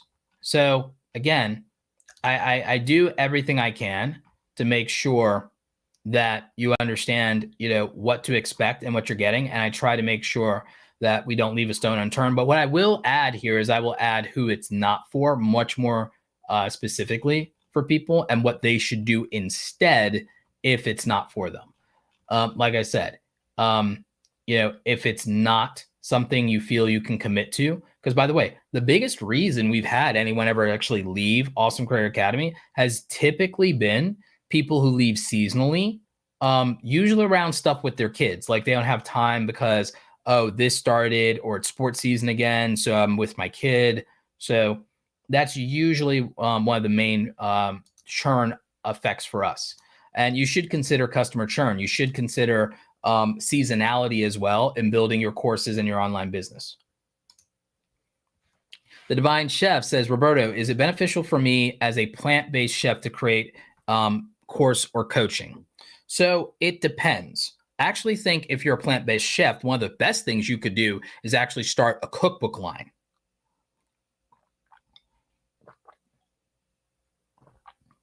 I think for an online chef that has an audience, I think that whether you're plant-based or otherwise, I think the best model that I've seen for people who do any content related to cooking has actually been to buy cookbooks. People cannot get enough of them. And so I also believe that there's specific communities that you can reach, especially being plant-based. So the thing is, there's not a saturation. There's not a saturation of plant-based cookbooks, and there's a demand for them. And then out of the ones that are doing that, most of them only do one-off books. They don't make series of books. So if you make a series of books, that's actually much, much more beneficial for you for a series of books. I would also say that for you, a community might be more valuable than going specifically the coaching and courses route. I believe for you that cookbooks and a community would probably be the best things that you could do from a monetization standpoint, and from a product basis. So I would go cookbooks and community. I would use the cookbooks to also grow your email newsletter community. And then I would also monetize that, because by growing that, you could go sponsorship route in the newsletter. And creators don't realize they could actually own their income more if they actually do a newsletter that they own and do sponsorships with a newsletter. And sponsors pay more for newsletter sponsorship than they do for TikTok, Instagram, and even YouTube in many cases. So I would go more that route, the Divine Chef. I would go that route. So my answer to you would be an email list, an email newsletter community, a private paywalled community, and the cookbooks would be the model I would use for you specifically. And I think you could capitalize on the fact that there are not a lot of deep series of books and collectibility built in for the plant-based niche of cooking. This is also why I believe things are niche specific. By the way, this is also why having a coach one-on-one, a private coach, a private tutor that can answer your specific questions only for you and your needs is the most ideal thing. Courses can be great, but this is why I believe the most practical education model is you build online courses, you can provide communities, so that's groups, and then you could do time-based cohorts. And I think one-on-one coaching is also smart. I think one-on-one coaching cash flows. I think it builds credibility. I think it builds status. I think it builds rapport. You get smarter doing it. You build one-to-one relationships, and people who coach with you one-on-one are also more likely to buy resource products from you that help facilitate the thing that you taught and trained them to do, and they can see how it fits for them. It also helps with promoting specific resources. So I think that specificity matters. It's why, again, a public school student might benefit from a private tutor, a private coach. It's why they do it. It's why families who have the money do it. When you don't, you just use free education. When you have a little bit of money, what do? You go buy flashcards. When you have a little bit of money, you save up your pennies and you buy an SAT prep guide to get a higher score. But people who have nothing are reliant on public education, and it works the best for people who are already smart. That's why free online content's best value is that it's free. It's just like public education. But who does it serve the best? People who are already smart. So we got Clover Tack here. Great Second Amendment firearms channel. Make sure you guys check them out if you care about those things. Clover Tack says, Roberto, I've struggled with my course. Could involve what to do with society, platform policies, liability, etc., and the niche. Much thinking to do. So Clover, since you do Second Amendment, firearms, safety, content, and so on, I think that the mission statement around what you do has to be very specific. And I think you need to have multiple forms of your messaging that can segment into different communities and what they prioritize and what they need. I think that public sentiment around your type of content is evolving and changing. I also think that maybe sometimes YouTube isn't always the most friendly platform to you and yours. I think that for you, Rumble, Locals, even X.com, formerly Twitter, a lot of those, but it's also sometimes hard to grow in those platforms because they have smaller audiences, but it's more of your people per se. I think the email list thing, I think you have to strategize around the email list specifically because then it's direct access to people who really care about what you're doing. And I also think you have to look at maybe what the product diversity of your ecosystem is and what it offers. I also think your own website might need more of its own content that isn't as accessible in social media. And I think that that direct access does a better job of attracting your people. I think it may even be worth, Clover, look into the concept for a course that you sell, Second Amendment safety. Consider advertising, paid advertising in Rumble.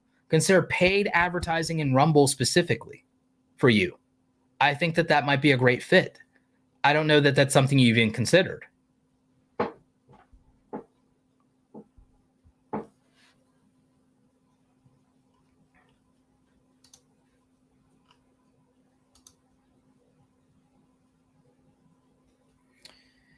Yeah, if Rumble's not doing great for you on views, Clover, if it's not doing great for you on views, consider the fact that their advertising spend is going to be lower and you might win on paid advertising in Rumble.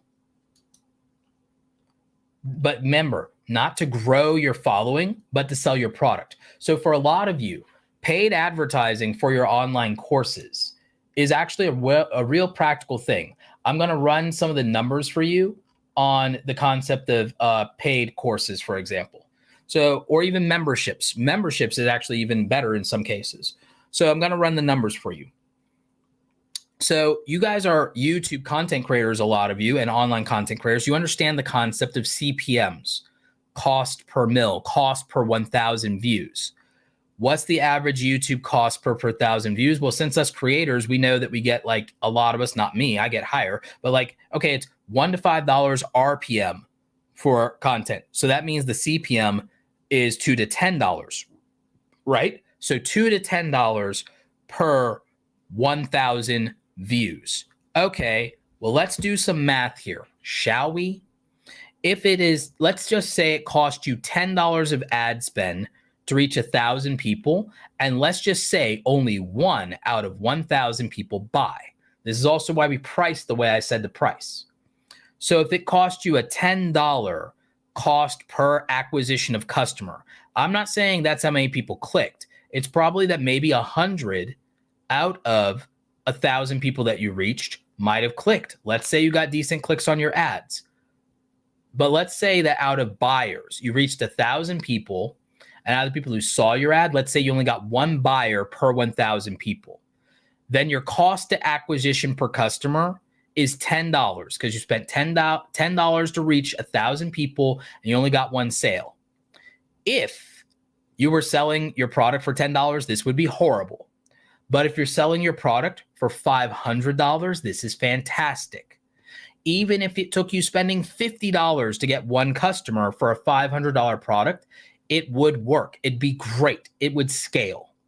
So let's say your advertising budget was $100 a day. And because you spend $100 a day and it takes you $10 to reach 1,000 people at $100 per day, you're reaching 10,000 people every single day. That means you're also getting 10 paying customers per day. If you sell a $500 product at 10 customers per day,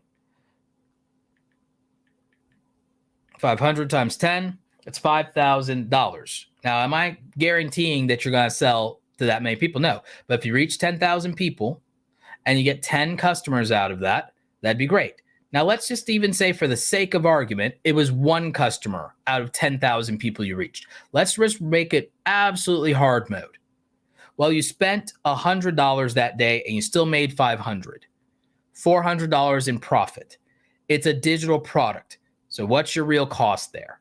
And so at a profit of $400 a day over the course of, and let's say you didn't even make a sale every day. Let's say you only made 10 sales in a month. So if you made 10 sales in a month like this at $400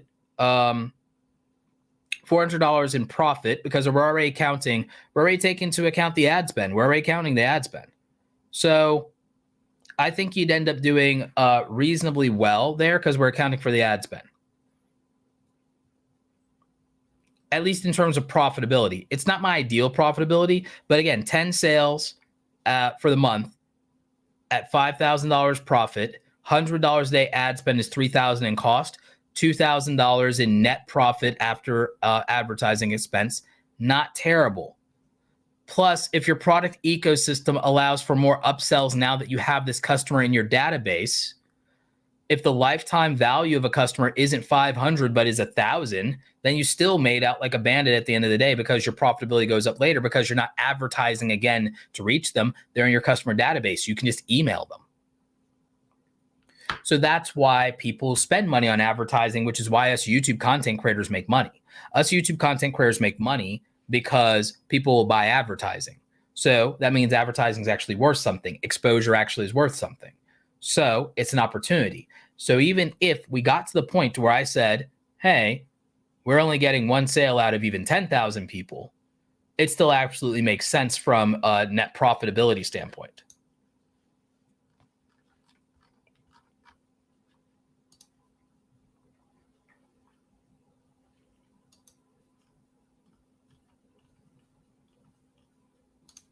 And this is also the reason why I believe in email list, because think about this. When you grow a 10,000 email list, you have the ability to get those customers, and it will just probably be 10 customers out of the 10,000. It'll probably be closer to 100 customers out of 10,000.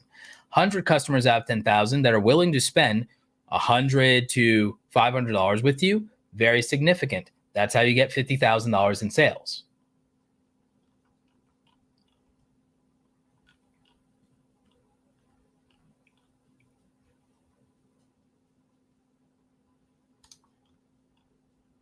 So that's what I would say about it. So again, that's why I think this can be practical. This works even more for things that they're based in a subscription model because the activation of that person and the acquisition of that person is monthly recurring revenue or yearly recurring revenue at that point in time. So that's why I think about that. And like I said, the transition and the notion of people, remember, most people, the reason that they are consuming free content is, for most of them, that's the zero risk way of figuring out what is good for them and what works for them. And it's completely valid. But just remember, out of those people, there are people who will pay for more access, pay for custom resources. This is why the education market is valuable anyway, because we have free public education. That hasn't stopped people from making money being private tutors. That hasn't stopped private school education from making money. That hasn't stopped people selling SAT prep guides. It hasn't stopped people selling Spark notes. It hasn't stopped people selling laminates. It hasn't stopped people selling flashcards. Just because there is an abundance of something free doesn't mean that it serves everyone equally well, and that there are some people who have a desire for something that is catered specifically to them. And thus, that's why some people will get a personal private tutor. Some people will want a smaller private school. Some people will want a learning boot camp. That's why boot camps do well, like coding boot camps, for example. That's the benefit. And some people have different loading modes and learning styles, and so they will work in the system that best suits their learning mode and learning style.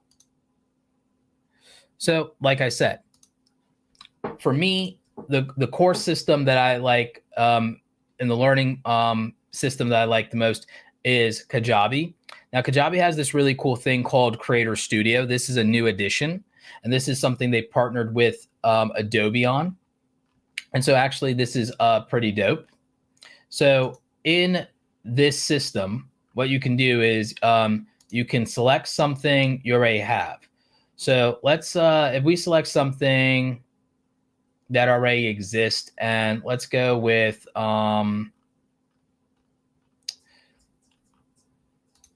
let's go with something from my free course. So if we select this video,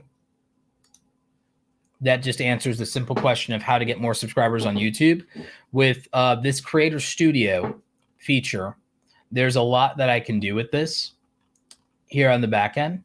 So for one thing, I can get a transcript of this video from Kajabi, and I can get 2 types of captioned-based subtitles from it. I can also ask it for a lot of other different things that I can generate based on this. The transcription will be like one of the most important things about this.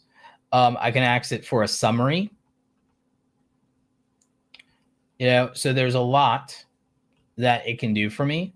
And then if I hit, for example, the create button,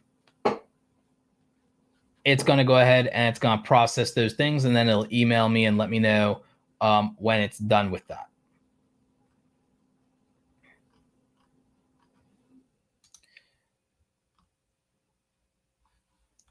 So that just kind of gives you, an example. Now it can do other things as well. Another example is if I select the video,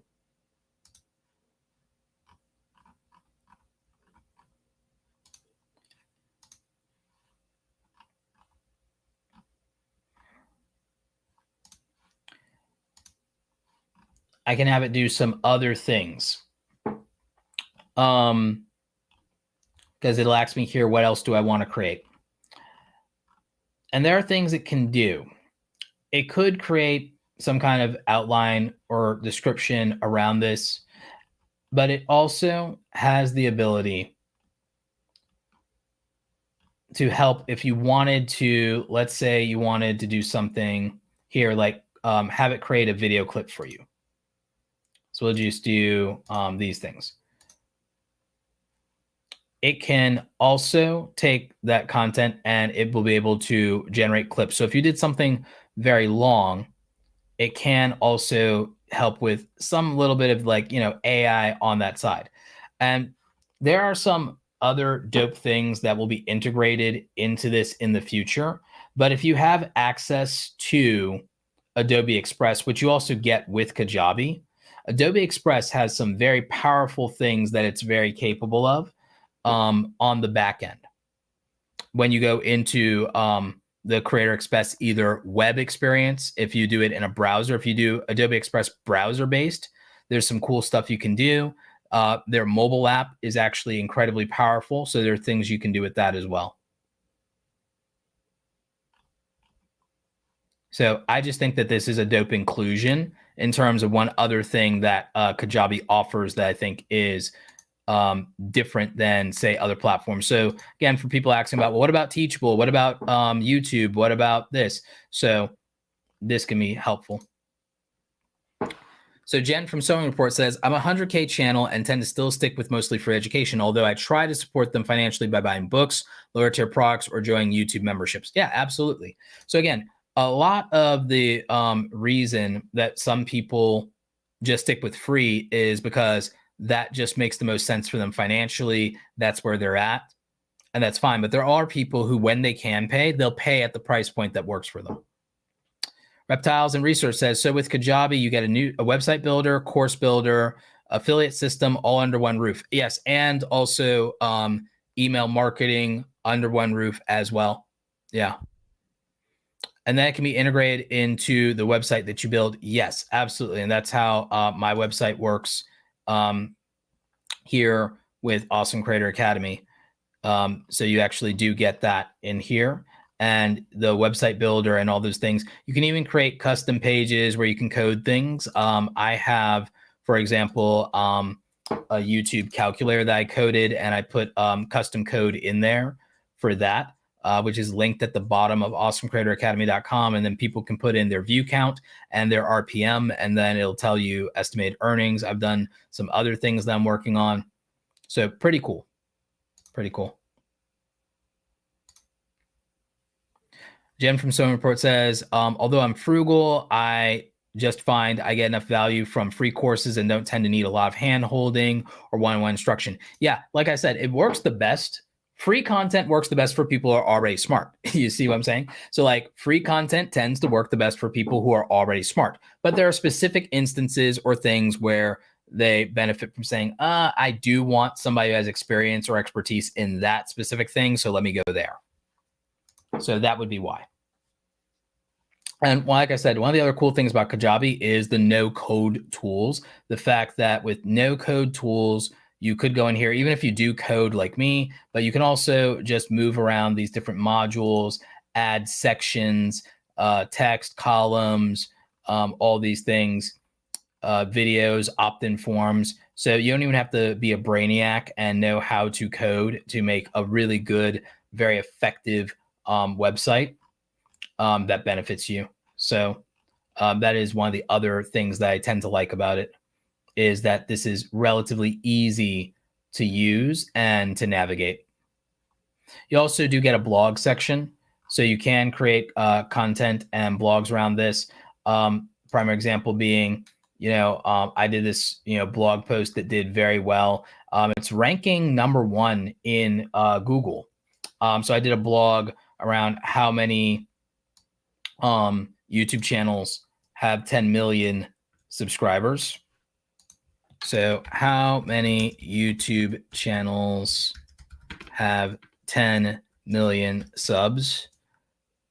So I did a blog post around that. It's ranked #1 in Google. So from an SEO standpoint, is Kajabi good for SEO? Does it work? Can I rank with it still? Yep, you absolutely can. You can even put videos on here. If you want to give some of your audience videos that are ad-free, you can even do that in your blog post, and you can just upload ad-free versions of your videos here, because then maybe that attracts people, and then it's better for you. Maybe it's better for you to sell your thing than to get the penny per view that you get on YouTube, because it's a penny per view. YouTube is a penny per view if you have a $10 RPM. If you have a $1 RPM, it's a tenth of a penny per view. So for most of you, fractions of a penny for every view you get on YouTube, 1 penny for every view if you're lucky.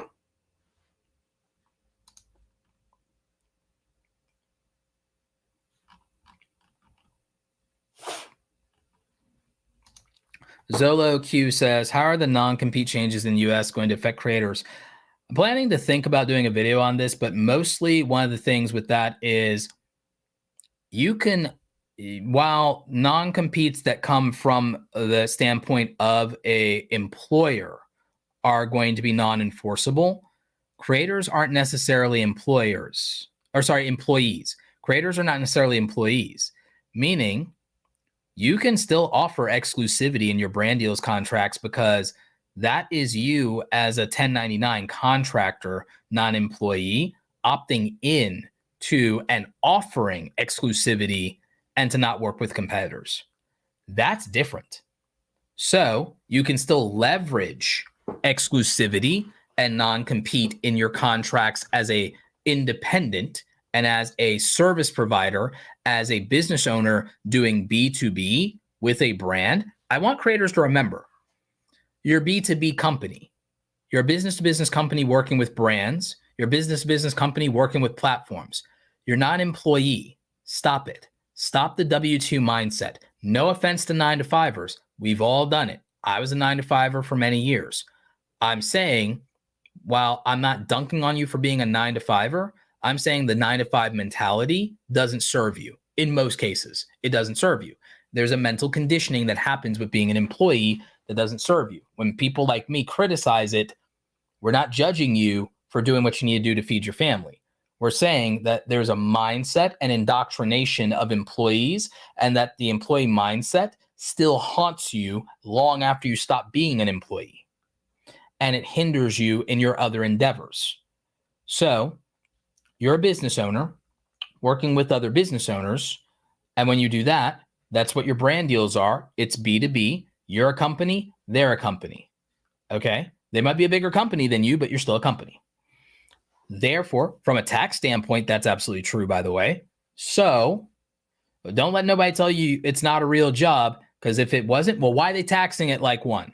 If If it's not a real job, if it's not a real career, if it's not serious, then why are they taxing you like it is? Why are you paying self-employment taxes then? 15%? Come on. So yeah, they want to say it's not a real job? Cool. Inform the IRS to give you your money back then. If YouTube's not a real job, tell the IRS to give me the money back. There you go. Simple as that. End of argument, right? So in a B2B scenario, a business, the government has limited purview to tell business how to conduct themselves. There are regulations and things where they can tell business how to conduct themselves.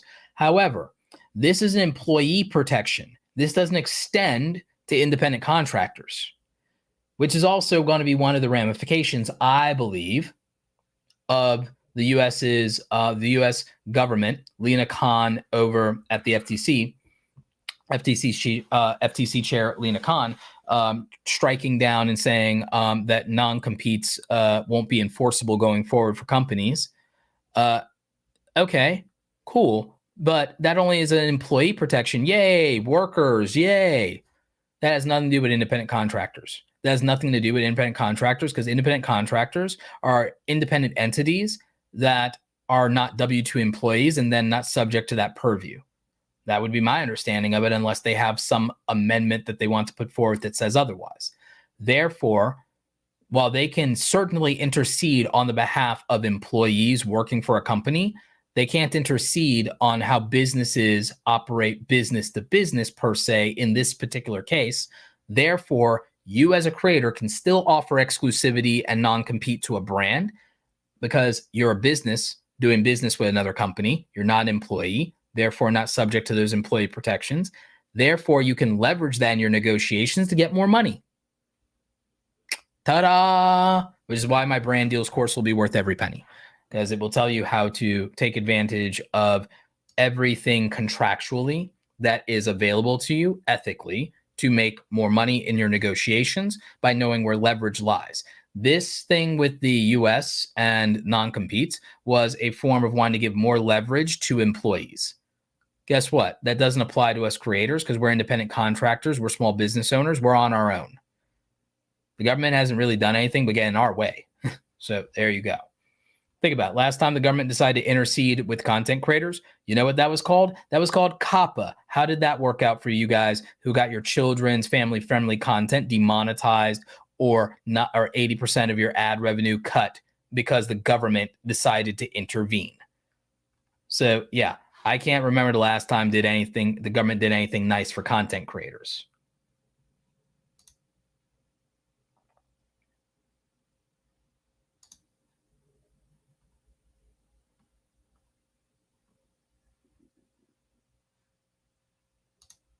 So yeah, we'll see how it goes, but I don't think that it's going to apply to the far majority of us.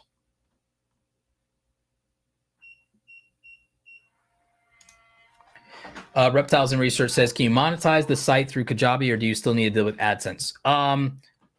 When it comes to ad revenue, if you wanted to put ads on your website, you can with Google AdSense, even without YouTube. So as a website owner, you could, but I don't actually recommend going that route. If you were going to put ads on your website, I wouldn't take the pennies from the Google AdSense program. I would go with dollars. And so I'd go with an affiliate program. So I would use an affiliate program with banner ads and I wouldn't worry about Google AdSense. Why would I pass over dollars just to pick up pennies? So I would go to the improved marginal aspect of affiliate marketing.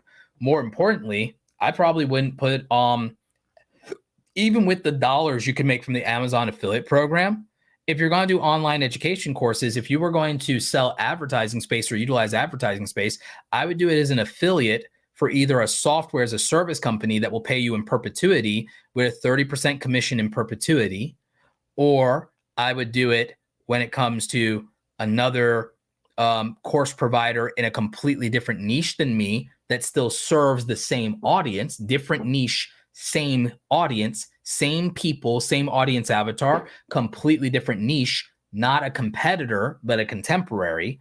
And then I would advocate for them, do affiliate and get 30%. Or if we have a great relationship, joint venture partnership, JV, and get 50%. And I would do an exchange to where, all right, put my stuff, promote my stuff on your certain pages. I only want these pages because this is the only thing where it's relevant. but 50% of the sale. And hey, I'll do the same thing for you. And you can promote on the specific pages you want my product, and I'll give you 50% of the sale. So the thing is, I think that creators, just like employees, creators end up with AdSense being a crutch when it comes to monetization. Creators get stuck. AdSense becomes an addiction. It becomes a drug. And it becomes, oh, that's the easiest, best way to make money. Well, now, even on a website, you guys are still thinking about AdSense on a website? If you're going to do education content, why not partner and joint partner with another educator that does different things than you, completely different offering, but the same type of audience? Do a joint venture partnership. You make custom landing pages for each other on your websites, and you do a 50% revenue share on product sales. You sell my product, 50% joint venture. You only pick 10 people to do this with, 5 or 10 people you like to do this with that you're very close to in the industry.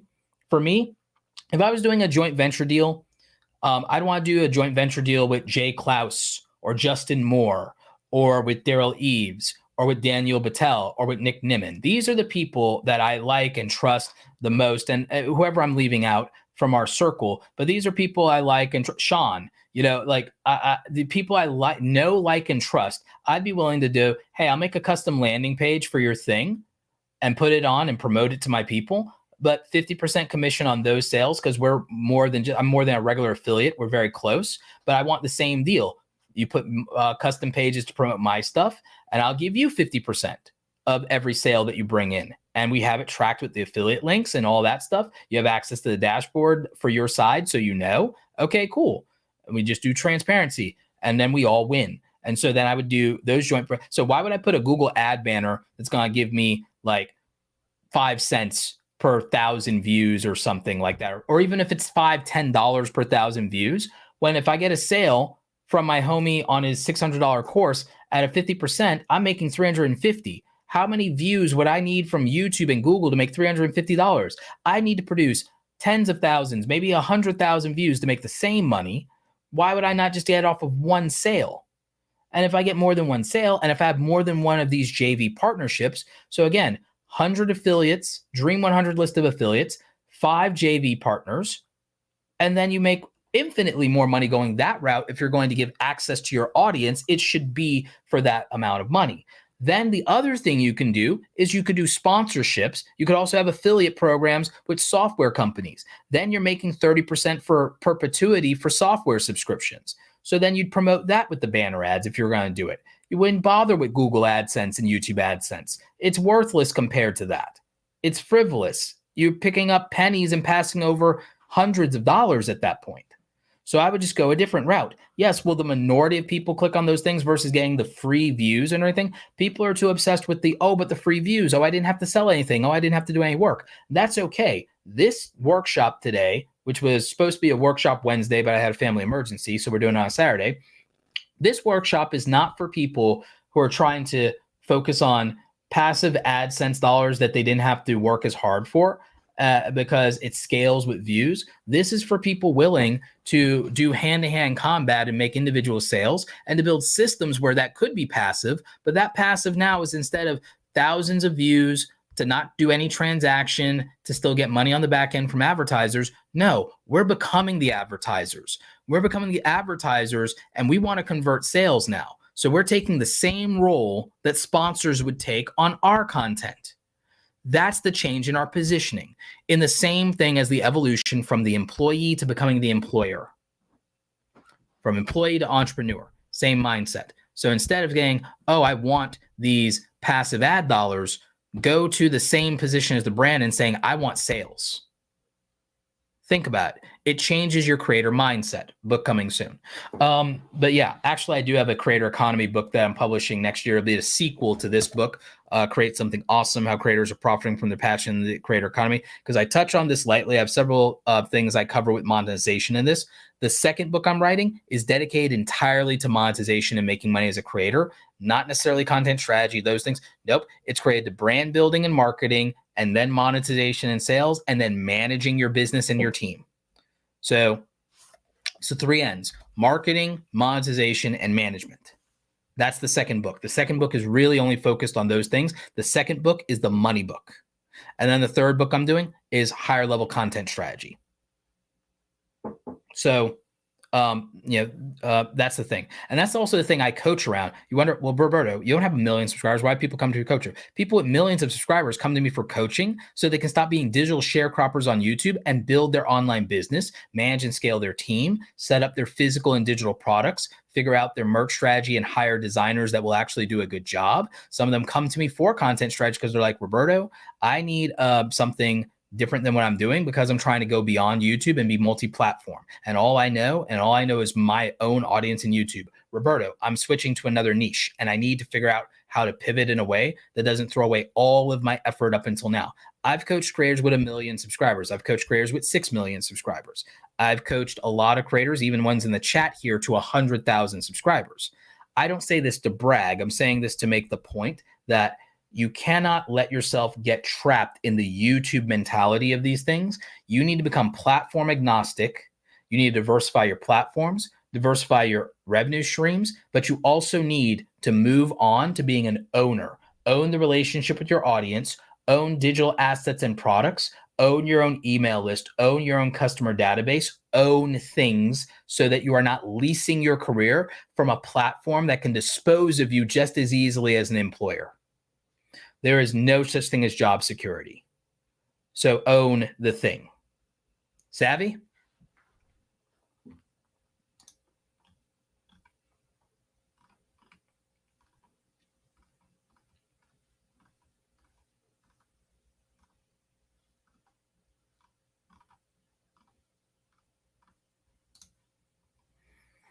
Yep, creators do love Clover Tack with another one here. Creators do love stepping over dollars to pick up pennies.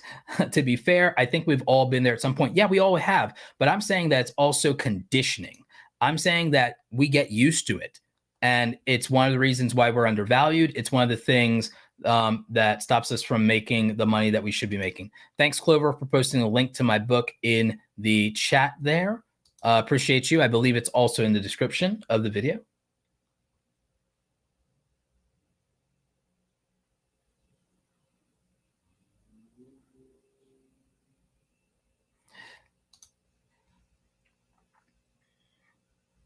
Oh, they're talking about TikTok and about the TikTok ban. Yeah, the TikTok ban is interesting.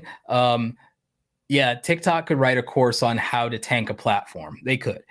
TikTok at one point was getting more traffic than Google. Now they're not even in the top 15. They're losing to Yahoo on traffic, global traffic. They're losing to Yahoo.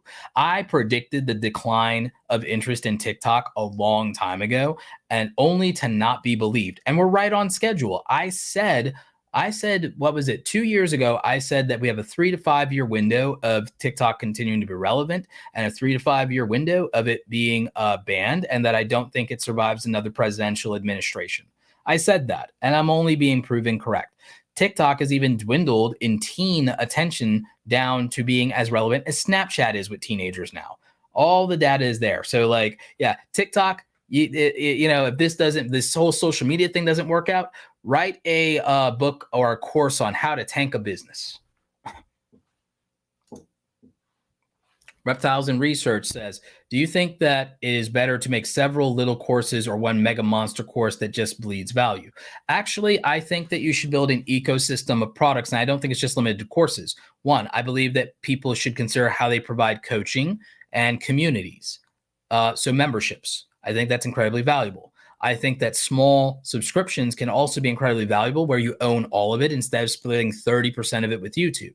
So even with me, with Awesome Creator Academy, I'm working on something I'm calling the Creator Vault. And with the Creator Vault, we're going to have a 50 to 100 PDF library with a $9 a month subscription to have access to it. We're also going to post a bunch of my best content ever, 100 of my best videos ever, but with no ads. And so we're going to have a thing where you go to Awesome Creator Academy and you know that I'm keeping all the money instead of splitting it with YouTube. And that's what we're going to offer. That's going to be nice. But I'm also going to keep YouTube channel memberships. I'm going to make some unique things for people who specifically, YouTube is the easiest way for me to support you, Roberto. Okay, here you go. Here's something there. And then here's something in this other place. But it also is a diversification system for me in case YouTube changes rules on anybody. Because YouTube might still do everything that's favorable to me, but it doesn't mean it won't change views for the, means it won't change rules or systems that inconvenience viewers. With my own website, I control what the person experiences. That's on me. With YouTube, I don't control how YouTube makes changes that you don't like as a consumer. So the thing is, I can't guarantee your consumer experience when it comes to YouTube. I can with my own website. So that's why I also am fine with diversifying and saying both, or making parallels or duplications. I'm fine with that because the difference in the duplication is control. And that becomes important when you want people to have a specific experience of your brand. And so the thing is, when I tie my brand to YouTube, there's limits of what I can control, but it still reflects on me. So again, for me, yeah, you could argue I'm a little bit of a control freak. You could argue that. I won't debate it. Little type A, that's fine. Little neurotic, probably a lot paranoid, fine. But I'm also right. I'm also right. I'm also logically consistent most of the time. So there is that aspect of it.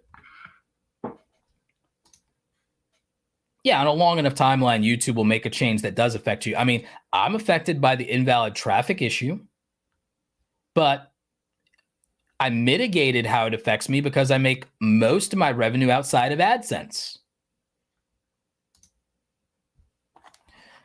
So thanks, Kia says, Roberto, what do you recommend besides an ebook for digital products for content creators with a target audience of foodies who travel for food experience and events? Well, aside from ebooks, I think if you're doing travel and food, you should do physical books. But I also think you should do physical products, and that you might want to hook up with a manufacturer. I love physical products, by the way. Hook up with if you're a foodie who does travel, this is the kind of thing people hire me for coaching, but I'm going to give you a free idea. You should hook up with a manufacturer, and you should make a travel kit for foodies. You should make travel items for foodies. So you should make an accessory that basically is like all your utensils, but it's a metal Swiss Army knife, but it's not a knife. It's a Swiss Army knife that's like a spoon, a fork, and a knife for foodies that they can use when they travel, and it's in their travel kit.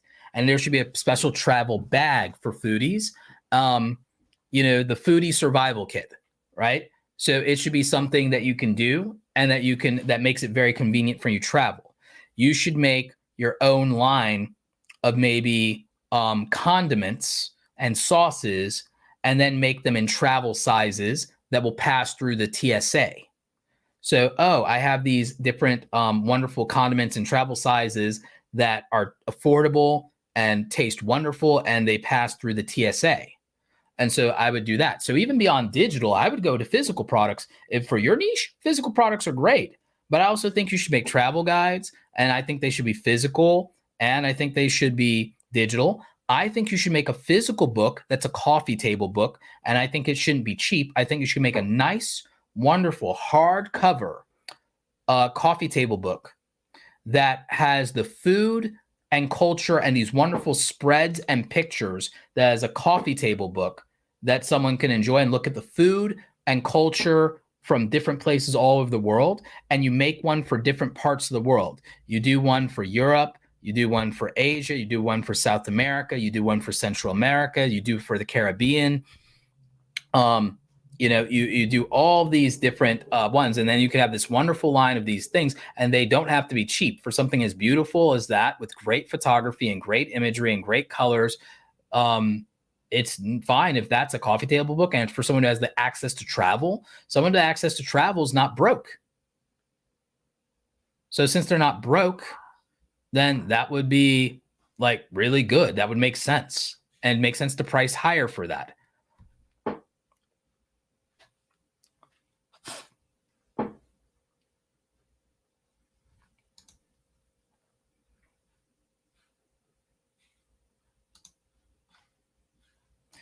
Reptiles and Research says, how's your music channel going? It's going fine, considering I haven't uploaded to it in like a year. So it's doing about as good as a channel. Probably it's doing better than it deserves to be doing, to be honest with you.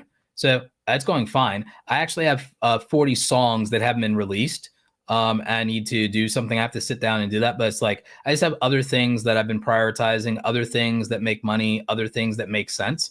But to be honest, the channel's doing good for me not uploading in about a year. This month, 70 watch hours this month without uploading. 70 watch hours this month without uploading. I haven't uploaded in a year. And oh, did YouTube lower the requirements even further? No, they didn't. Okay, I was just checking that. Interesting. Yeah, so that channel is doing fine. That channel has almost 1,000 watch hours right now with no uploads in a year. So yeah, it's doing fine from my perspective. If I actually started uploading to it again, it'll do fine. It'll do great. It will do great. Because again, like I said, it got, with no uploads in the last 28 days, it still did 70 watch hours this month. That's wild. So imagine doing 70 hours of watch time with 0 uploads in a month, off of 233 views, no less. Off of 233 views, with our most popular content being the 10-hour loops, the 10-hour loops, and then some individual stuff from the Lo-Fi Zodiac tracks. So yeah, the music channel is doing, in my opinion, the music channel is doing great. If I actually started uploading, again, this thing goes to the moon. So we have 40 tracks that I haven't released for it. If I start doing that and then I make mixtapes and loops of those, and we release a bunch of 10-hour loops, we do a bunch of 10-hour loops, 3-hour mixtapes, all that stuff, it'll be fine. A lot of people actually ask me about the music channel. Some of them ask me in good faith and they actually care. And then other people ask, hey, was that a failed experiment? And I go, no, it's not a failure. One, I get a lot of great data out of that experiment. And then two, I think that making copyright-free music for creators is a good thing to do. So I don't mind, doesn't bother me. And then I think the analytics for it, I think it's interesting. And the thing is, what they see on it is, it's not at like 5,000 subscribers yet or blah, blah, blah. That's all they see. What they don't see is the data that I get and the watch time and things like, oh, crap, you mean you don't even upload and you get 70 watch hours on the thing? So the fact that, if you can get that kind of watch hours, yeah, I know this was a good faith question from you. So that's why I'm all good with answering it. But yeah, I'm like, okay, this is dope. And I love the data that I have from this. And if I just do this tweak, oh, wow, this thing could do really well for me. I also now realize a great strategy for this particular niche now. It's also great to have a faceless channel like this, in my opinion, because it's different, right? Other faceless channels have to use the faces of people, subjects, things. There's a voice component. This is no voice. So that means there's also the benefit of international community because there's no voice, there's any of that.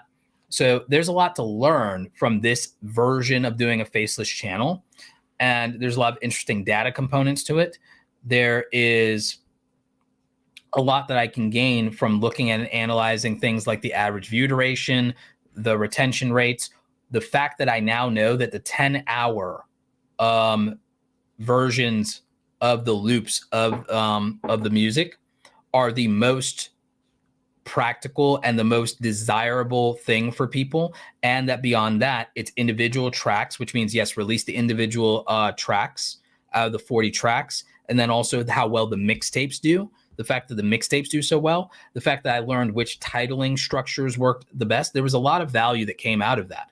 I also now have more data that ChatGPT can analyze and give me more insights on. So now I have all this data, and that's what I'm really doing with it is I'm honestly using it to learn from the data collection side.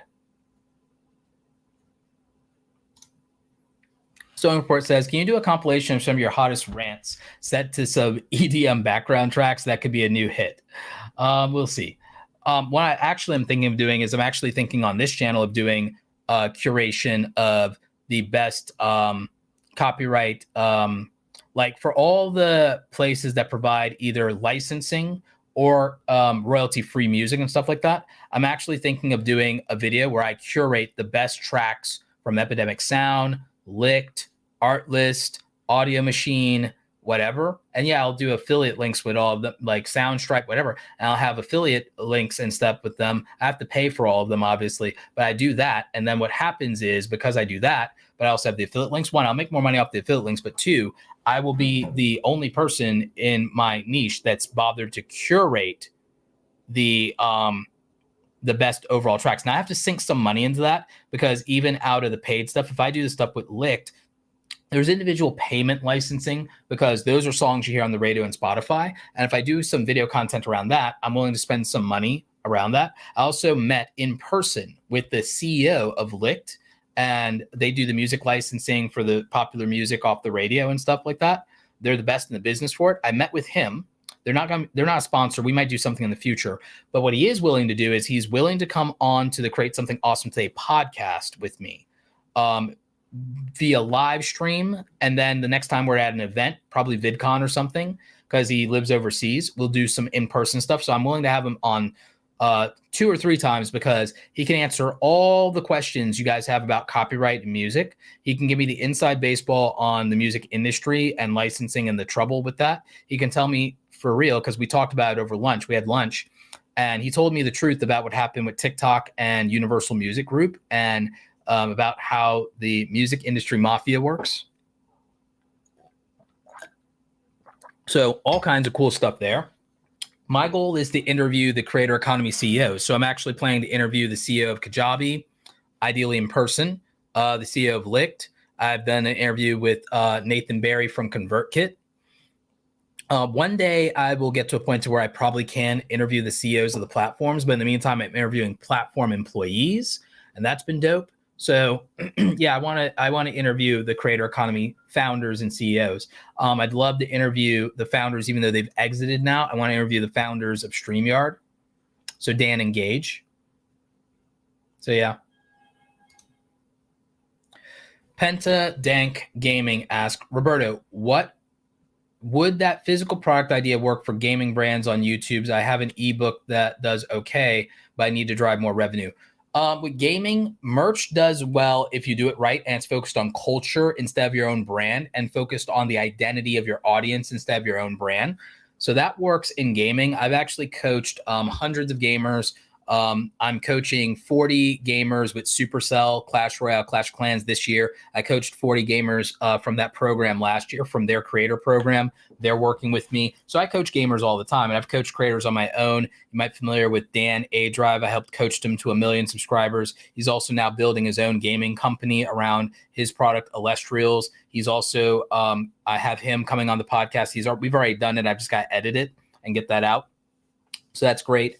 What else can I tell you? With gaming, if you were able to, for example, with like the Supercell creators, I tell them maybe consider making gaming accessories, mobile gaming accessories for the gamers on their phones, which could include covers and stickers that actually are like make sense and are cultural community driven. So it's community driven stuff. So I think that makes sense. I think partnering with gaming accessory companies could make sense for a gamer. I think partnering with headphone companies makes sense for physical product there. I think that if I were doing fighting games, I would actually do skins and partner with a company to do skins for the sticks. For doing arcade sticks, I would do skins around arcade sticks.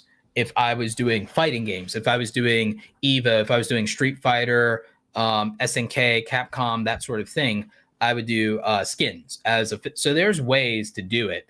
There's ways to do physical products from gaming. It just depends on your subcategory of gaming. It depends on who your audience is. It depends on the value in the market. It depends on if they're broke. Problem with trying to do any products when you have a gaming audience, I'll be very real with you. Gamers are often broke, and the only thing they do spend money on is the games, number one. Two, gaming audience, a lot of free-to-play folks. So that makes it really rough. When they spend money, it's in-game. So in-game creator codes are a better revenue stream in many cases than even trying to sell merch. So, and then again, hashtag not all gamers. Not all gamers are broke, but the majority of gamers are kids. They're younger people. So of course they're broke. They don't have money. They don't have access to money or resources. It's whatever their parents will give them, like V-Bucks for Fortnite or something. So that's just the harsh reality of gaming. Gaming is like, if everything goes well, it's great for views. But in general, it's really one of the hardest niches to monetize. Now, there'll be exceptions, and a lot of my friends in the YouTube strategy community will tell you about the exceptions and doing Minecraft, Roblox, GTA, doing long form 50-minute content there, chalking up like 5-6 ads and mid rolls there. And yeah, of course, if you do that, you make money in gaming if people are watching. So sure. But in terms of diversifying and monetization, gaming's rough. There are ways, like for the minority of your audience that can buy things, sure, but it will be the minority. So also you have to do things that are marginally good for you, meaning low upfront cost in gaming, in order to benefit from it. So the thing is, gamers, it's low cost to zero cost products. That's why the best thing for gamers is usually ad revenue and sponsorship is the way they go. Other than that, it's collaborations with brands. It's joining the esports org, and it's also getting donations via Twitch and YouTube. That's the best. At some point, I will do some kind of either FAQ Friday or something like that around that's specific to YouTube gamers, just so that I can curate a bunch of information for you guys around that. At some point, I will bring on a panel of creators with 100,000 to 1 million subscribers in gaming specifically. Eventually, one of my goals is to do a creator roundtable for each of the 15 major verticals of YouTube. So for the 15 major verticals of YouTube, I eventually want to be the one of the first creator educators to do a creator roundtable for each of those 15 verticals, hosting creators in those verticals that have 100,000 to 1 million subscribers plus each, and having a roundtable with them, curating questions even from the community, and then having that and be the ultimate curation and reference guide for creators by having the people in their niche that would know, and not just me as a quote unquote educator and expert, but having the people who've lived through it, done it, spent the most time in it, and being able to organize and curate a thoughtful discussion, answers, and Q&A from them. That's my ultimate plan. And so again, these are the ways I'm differentiating myself in the market. I'm differentiating myself in the market because I'm the only one doing Monetization Monday, Workshop Wednesday, FAQ Friday. And I'm the only one planning not just interviews with creators, but interviews with creator economy CEOs and founders who build all the tools and things that we use to make money. So I'm doing that. That's something that makes me different. The other thing I'm going to do that's different, I believe, is these creator roundtables, but doing them for every major vertical in YouTube. Eventually, maybe some sub niches of those verticals, but at least the major verticals. And then individual creators can represent sub niches of verticals. But the 15 verticals is the most practical thing to do. But yeah, eventually I'll have to do some subcategories, because there's not like there's an ASMR category in YouTube when you pick categories. So like, well, what does ASMR fit under? What does this fit under? What is that? So instead of just, oh, I got a panel of diverse creators. What if I don't get a panel of diverse creators? What if I get a panel of, hey, I got the best panel you could ever find for YouTube gaming. Hey, I got the best panel you could find for vlogging. I got the best panel you could find for beauty and fashion. Hey, I got the best panel you could find of creators who built great nonprofit channels. Hey, I got the best for automotive here. You know, like that. So I'm going to use the vertical categories as my starting point.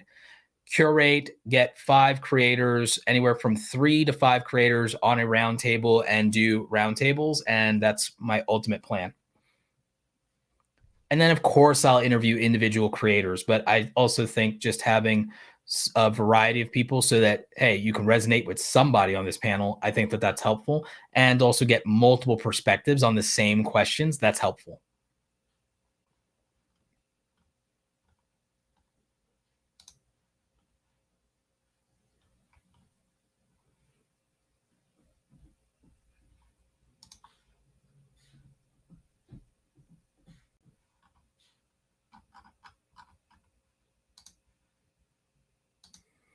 Penta Dank Gaming says, great info. Thank you. I might have to get your coaching then. Yeah, absolutely.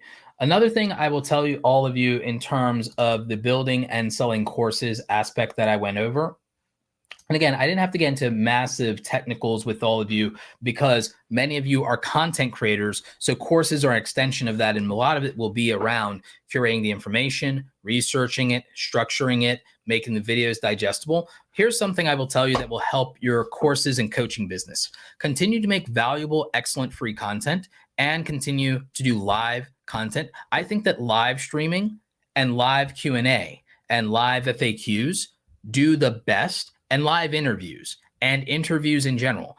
I think that's the best funnel for effective course selling, coaching, mentorships, groups, communities, cohorts. I think the best model for it is continue to make free content, make the best free content possible, make it in as many platforms and formats possible, make yourself accessible, subject yourself to Q&As, subject yourself to FAQs, subject yourself to confrontation to a degree, and show that you know what you're talking about and build connection and build confidence in the thing that you're doing from people, because people can see that you actually know what you're talking about and see it in real time where you're not edited, polished, and perfect, then it's more likely that they trust that you're capable of helping them.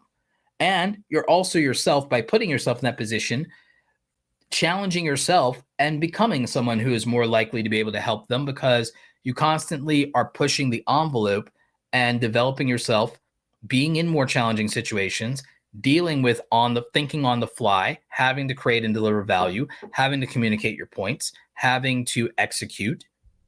If you can do that and you can do it live, then you're proving that you have the temperament and capability of a good teacher, because if you were in a formal classroom, you were in a lecture hall, you were on stage, this is what you'd have to do. So this is a really good way to gain some of that experience. And so what I would tell you is that if you're considering education content and scaling your education content, building online courses, online communities, doing online coaching, doing any of it, the best thing you can do is make the best free content possible, the best paid content possible. And also, I think you should make yourself accessible to your community and answer their questions and demonstrate and perform the service that you provide. And if you can do that and people can see that you're actually providing the service and you're actually good at it, that you actually have insights, that you actually have experience, if not expertise, then that becomes your ultimate credential, is just the truth. The truth becomes your credential. The fact that you did the thing in real time, in person, live, becomes your credential. It becomes your social proof, for lack of a better term. It becomes your social proof in a way. And so I think it's better social proof to actually perform the service than to just use authority or status as social proof, or to use accolades or credentials as social proof.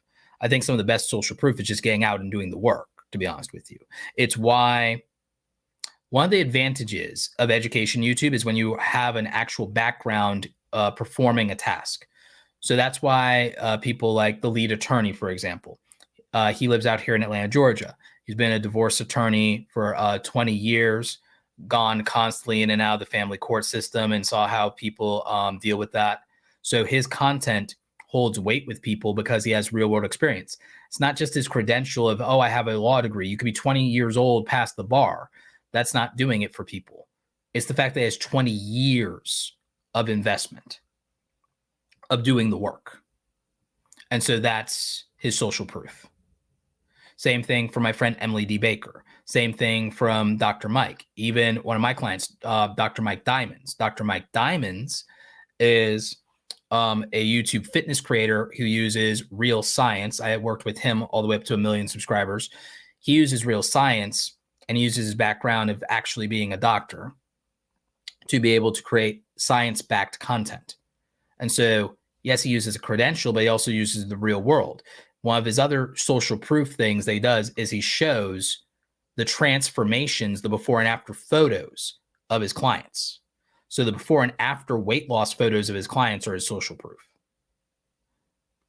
Yeah, one of my suggestions, he hasn't executed this because I think they were moving. I think he and his wife were moving to Malaysia, I believe. I think one of their team members was moving with them too. One of the things I said to him was, what about doing real world fitness challenges where you take on a group of people, like a ragtag group of guys, scrappy but overweight, and then you show what you did in a month with turning them into like, you know, workout machines, iron addicts, and like get them like pumping that iron, lifting, walking, doing different diets. They could even choose their own adventure, so to speak, and then you could show the results and everything. And what if you had that, and then you could produce it almost like a reality TV show, right? That was one of my big ideas. Now, again, executing on that is extremely hard, but and it's also very expensive. But it's an idea of social proof. One of my ideas for social proof as a trend going forward for the next 5 years in YouTube is I believe that YouTube will belong to people who make IRL content in a reality TV style format, demonstrating what happens if you do something. So I believe, for example, one of my clients who does demolitions and renovations, one of the things I said, do a reality TV series where you get a bunch of like, you know, average Joes, and you literally teach them and show them how to do new construction, and you guys build like a house, you know, that a family is going to move into, and you guys literally do that, and you show like, you know, real men out there doing real work, and you do it from the ground up, and like people would watch that as like a reality TV show on YouTube, and people would watch that and see not only the transformation in the house, but the transformation in the workers and the men. So I was like, oh, that'd be so dope. Another one is, what about you know, this reality TV, like make this reality TV content where you literally show the entire transformation of gutting a house. Like, so it was things like that. I believe that for a lot of people, they're underestimating how much social proof comes from just going out into the real world and showing transformations of going from nothing to something.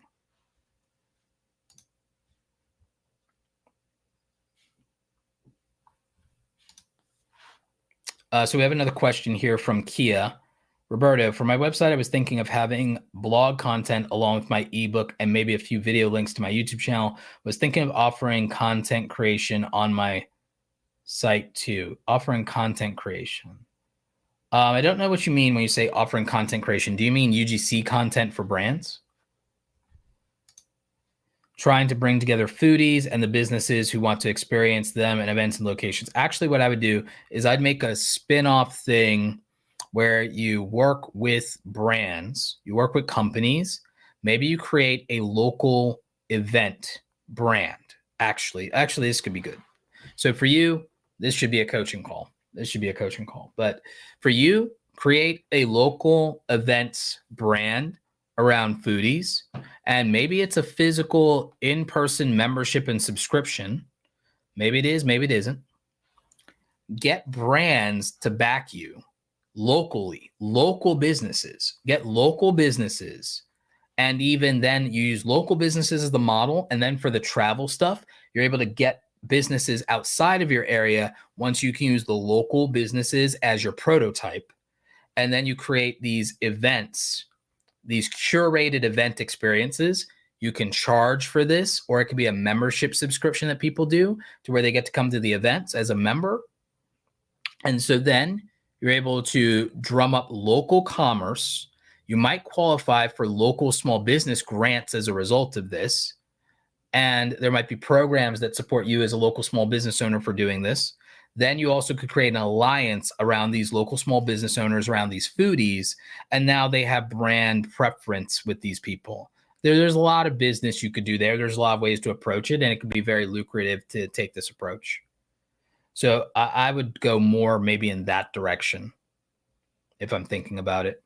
And if it works out well enough, then you get to do events abroad, because you've established a brand, you have prototypes, you have proof of concept, you have sales numbers, you have the vouch from the brand. So you have brand testimonials and vouch for that. You have testimonials and reviews from the foodies.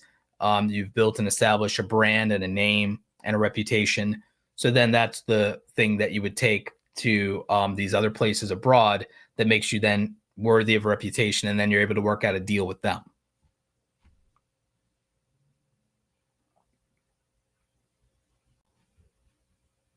Yep. So that would be my thought for you, Kia.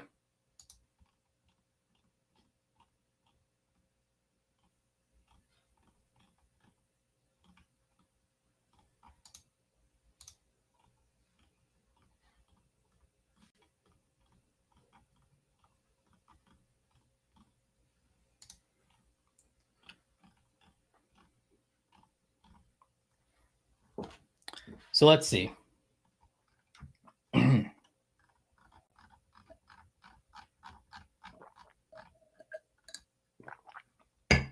Like I said, Kajabi is the thing that I think that makes the course creation aspect of this simple. And I walked you guys through a lot of that. But let's take things a little bit further. Let me show you a little bit of the actual process of creating a new product in Kajabi. So if we click and we go new product,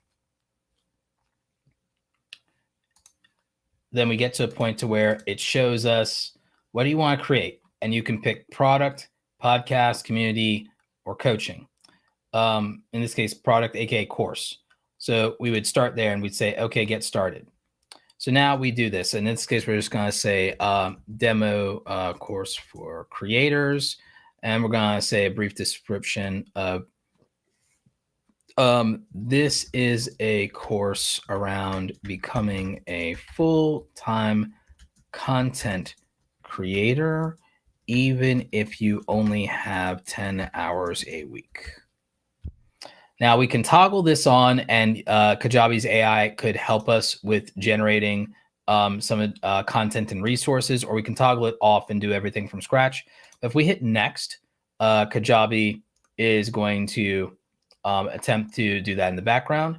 Then we can choose our initial color and branding scheme. Let's just pick this nice orange here for our primary color. And then for the accent color, let's see what we got here. Let's see how this looks. I don't love that as much. Yeah, maybe we go with that.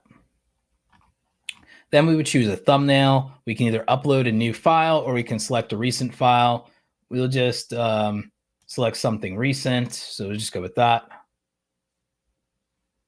So then it uploads it. We click next. Now we can decide whether this is a free or paid course. And then we can decide whether we have a multi-play option, one-time payment option, subscription option, what have you. In this case, we're just going to do a one-time payment. We're just going to say, oh, this is $699. You also have an option here to let people pay what they want. When you do quote unquote free courses, I would rather you do it and technically make it paid, but then check off, let customers pay what they want starting at $0. Then you can decide whether or not people can use payment methods like Stripe, PayPal.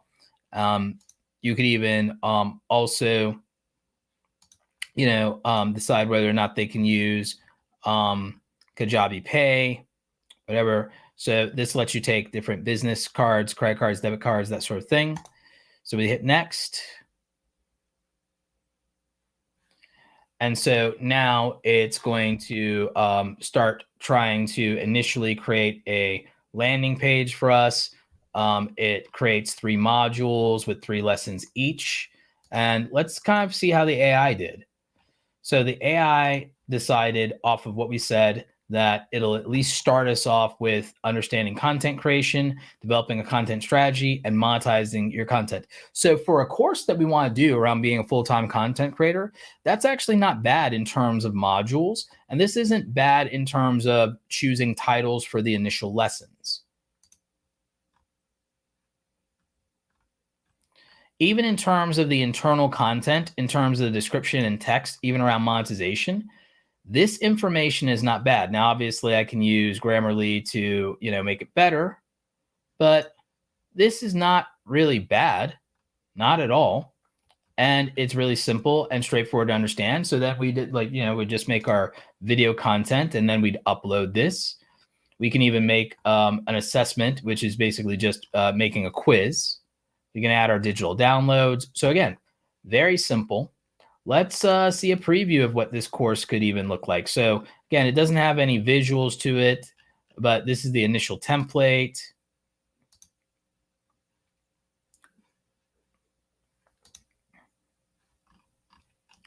So because we don't really have much in the line of content, that's what our demo of it like kind of looks like in preview mode right now.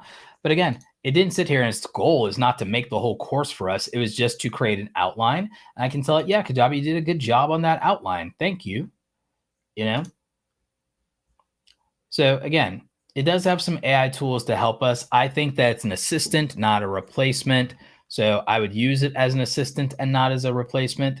And I think for an outline, it did well. We'd obviously want to add a lot more to this, especially for a $6.99 course. We're going to add a lot more to this. But again, this just helped us, draft up something and get ourselves started. And you can see that it made it really easy. Then in terms of customization, we don't really have to do any code. Now, it gave us this template called Premiere to start with, but we can pick other templates. You know that the one I really like is called Momentum. But we can pick like any other type of template that we like. But I really like this one called Momentum. And you can see what it does here. And then it has the sidebar. So we could go with that as our template of choice. So if I said, yeah, I'm selecting this template, install this template. Once it installs that template, I would just, which it did really fast. Fantastic. Probably have to refresh here. Template added. Here it is, Momentum. So then I'd click on this and I'd say activate this template as my primary template. So now Momentum is my template, which means now if I customize it, I can change things to my liking. So primary example with the color scheme.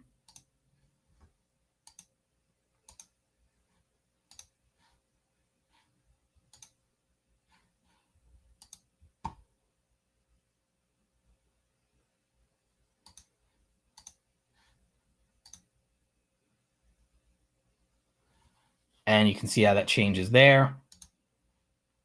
I can change the typography. Maybe I prefer the font pop-ins. I kind of do prefer the font pop-ins, actually. I can enable widgets like the community widget.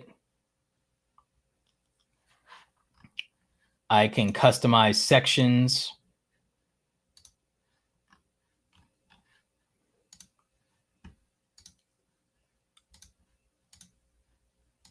So there's a lot that we can do here. Dashboard side, I could add more content here to the side panel. I can position its alignment for the text. I can preview how this looks in desktop and mobile devices. So this is all no-code tools. I can change this for the products. I can change this for the design and look at the categories. I can look at how individual posts might look. And I can alter some things here about this. So again, we get all these great features in terms of just being able to design and build out our course. Like I said, we can adjust the, whether we get a certificate for this. We can go into the settings and we can enable access to a community for this. So like I said, if you have a community, I think maybe creating that community forum and giving access to that here in Kajabi is actually a really good idea. So we could enable that and give them access to that so they feel they get some level of support built in to their course experience, some level of supporting community added in. So literally, as you can see, nothing to it but to do it. So from a technical level, at least if you're using Kajabi, this is why I like Kajabi. From a technical level, the bones of your course could be built in a weekend. That's why I recommend it. So I'm going to link to Kajabi. If you want to try a free trial of Kajabi for 30 days, I'm going to link to that here in the chat. It's also in the description of the video. Thank you again to Kajabi for sponsoring. But you see why I use them, and you see why I feel like this is good. Reptiles and Research says, how many lessons should a $6.99 course have? Good question. It's not necessarily about how many lessons it should have. Like I said, I believe at $6.99 that 10 hours to 20 hours is fine of information. Now, 10 hours of content can be broken down however you want to think about it. Some videos, if you're not catering to a YouTube algorithm, some lessons are going to be 2 minutes. Other lessons will be 20 minutes. But I think that somewhere between 6 to 10 hours of content, maximum 20, because 20 gets overwhelming for a $6.99 course. Because my belief is this: people need about twice as much time to execute as to learn. So if you make a course 20 hours, then someone has to execute 40 hours and make room for that. And that's going to be really rough, especially in a 30-day cycle. Therefore, I like the idea at $6.99 is, hey, 6 hours, 10 hours, 12 hours. Okay, you can get through the material in a weekend, or you can get through the material in a week after work. So I think that making the material easier to get through, easier to digest, is more important than, oh, here's all the lessons you get for $6.99. It's more about, here is how I've simplified this for you. And the value that you're getting is I've simplified the thing you're trying to better yourself at.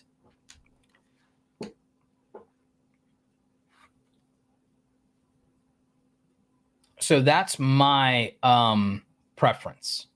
My preference is, can the consumer get through this course in a week in their spare time?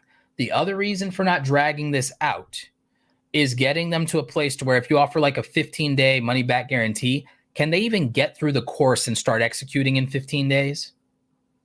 Can they get through the course and start executing in 15 days to feel like they can make a good decision about whether or not this material is worthwhile and is useful enough to continue helping them? If you bombard or overwhelm them, there's not really an easy way for them to get to that decision-making process in a reasonable amount of time. So I also want you guys to take that into consideration here. So that's why I believe that this thing has to be optimized to what is best for the learner. And this is what I'm trying to teach you in this workshop, is how can you build a course that actually is built for the best opportunities for the learner. By the way, that's why we focused a lot on the philosophy of courses, the pricing, and a lot of these other things. And because you can see the technical aspect of doing it is not nearly as challenging. And that's partly, though, because you are mostly already content creators. As content creators, for you guys, the technical aspects of creating and packaging content is not difficult for you. Showing you how simple Kajabi further makes that process is ideal, which is why I wanted to show that.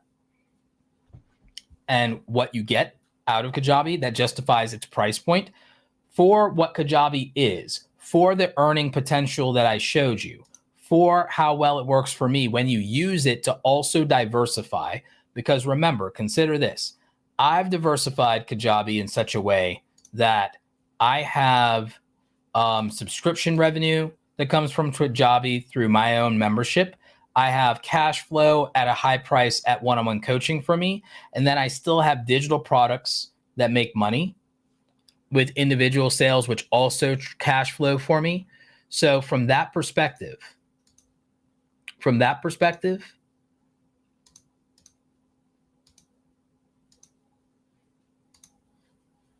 is it worthwhile to you if we look at it in terms of the opportunity that we can have digital products that are passive income, recurring monthly revenue from a membership subscription model, high ticket cash flow from individual coaching, and then build in another passive income stream in terms of the affiliate marketing on having affiliates that sell our products for us?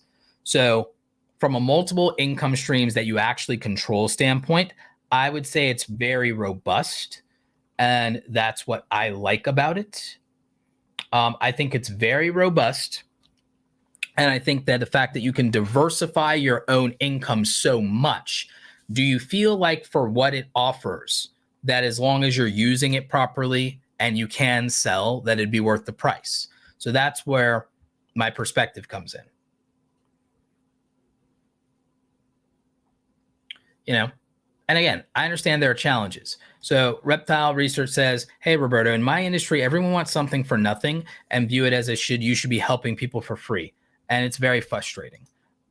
Yeah, I can understand that. My niche can be similar sometimes, but I've cultivated a great community of people that are a buying audience. And you have to accept the fact that maybe 1% to 10% of your community will be a buying audience. And I think that that's fine.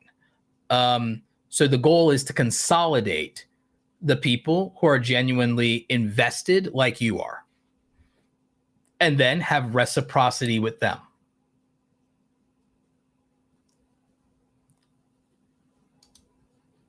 So I would say that consolidating the buying portion of the audience by making them aware of your offers is ideal. And it can be frustrating. Hey, Reptiles in Research, they might want to call it unethical, but just because they say it doesn't make it true. Because you can't get them to really justify and explain how it's unethical, and tell them, because again, if they want to say that's unethical, fantastic. Then they should work for free too. Tell them to give you 5 hours of their time for $0 then, you know? They'll turn it around real quick and want to be respected. So, but again, you don't have to argue with those people. I don't even recommend that or argue with those people. Just talk to the portion of the people who don't believe that. It can be frustrating. It can be emotionally draining, but I just think that you should figure out who the buyers in your community are. Anyway, that's going to be it for today's workshop. This would normally be a workshop Wednesday. We do monetization Mondays, where we teach you how to make money in the creator economy. We do workshop Wednesdays, where we might do the practical applications of what that might look like. Could be how to build a course, how to build a digital product, how to do thumbnails, how to design merchandise. We've done a lot of these workshops. You can find them in the live tab on my YouTube channel. That's the easiest way to find it. We do have some great sponsors that are helping me, like Kajabi is obviously for the back end of all of this, Streamyard for us to be able to multi-stream to Facebook, LinkedIn Live, YouTube, twitch.com, x.com, formerly Twitter, and kick.com, and more coming soon. So thank you to our friends over at Streamyard. Also, congratulations again to the Streamyard team on being acquired by Bending Spoons. So their company got bought out. Congratulations to the founders. For anybody who is displaced in the shuffle, hit me up on LinkedIn. If you're looking for job opportunities in the creator economy, hit me up on LinkedIn. Thank you to our friends over at OpusClip. I will be repurposing. Some of you have seen that we've started doing repurposing on the Roberto Blake Highlights channel. The goal is to get to put highlights from these live streams up, every week, if not every day. The goal is eventually to be able to post 3 clips from the live streams per day to the highlights channel. So shout out to OpusClip helping us with that, and also being able to multi-purpose our content across multiple platforms, including x.com, formerly Twitter, Instagram, Facebook. Again, my other YouTube channel for the highlights and things like that. So shout out to them. I am not posting shorts and highlights to TikTok because you all know my feelings about TikTok. So there we go. And again, of course, thank you again to Kajabi for making a great product for us course creators, but also something that lets us control our destiny, not be digital sharecroppers, and giving me options where I'm not splitting 30% with YouTube. So thank you to our friends at Kajabi and all of our wonderful sponsors. Links are in description down below. So thank you to them. Thank you to all our super chatters. Thank you to all of our moderators, including the one and only Clover Tech. Appreciate you. So anyway, yeah, those are like real numbers. It's like, yeah, like straight up, my friend. So, and it's real because I did it in real time on a live stream. But anyway, that's going to be it for today's live stream. We're going to clip this up for you and post it. In the meantime, we're going to close out as usual with my book trailer. I finally did it. I finished my book, Create Something Awesome, How Content Creators Are Profiting from Their Passion in the Creator Economy. The book is available now in paperback and in Kindle, where you can read it on any e-reader or device. And I'm really excited about this. The audiobook is coming soon, probably October 2022. Oh my God, it's so great to be able to have this book done, put it up on the bookshelf, and to know that all of you who appreciate it, you want to hear what I have to say about the creator economy, becoming a full-time content creator, and what the experience and lifestyle of being a content creator actually is like. This is the book. I put 20 chapters in here of the most important things I think that content creators could be focusing on today. I talk about the mental health aspect of being a content creator, getting discouraged, imposter syndrome, not charging what you're worth, and mostly actionable advice around monetizing your content properly, but also how to build an audience on your authenticity and what it's really like to start from zero, even today.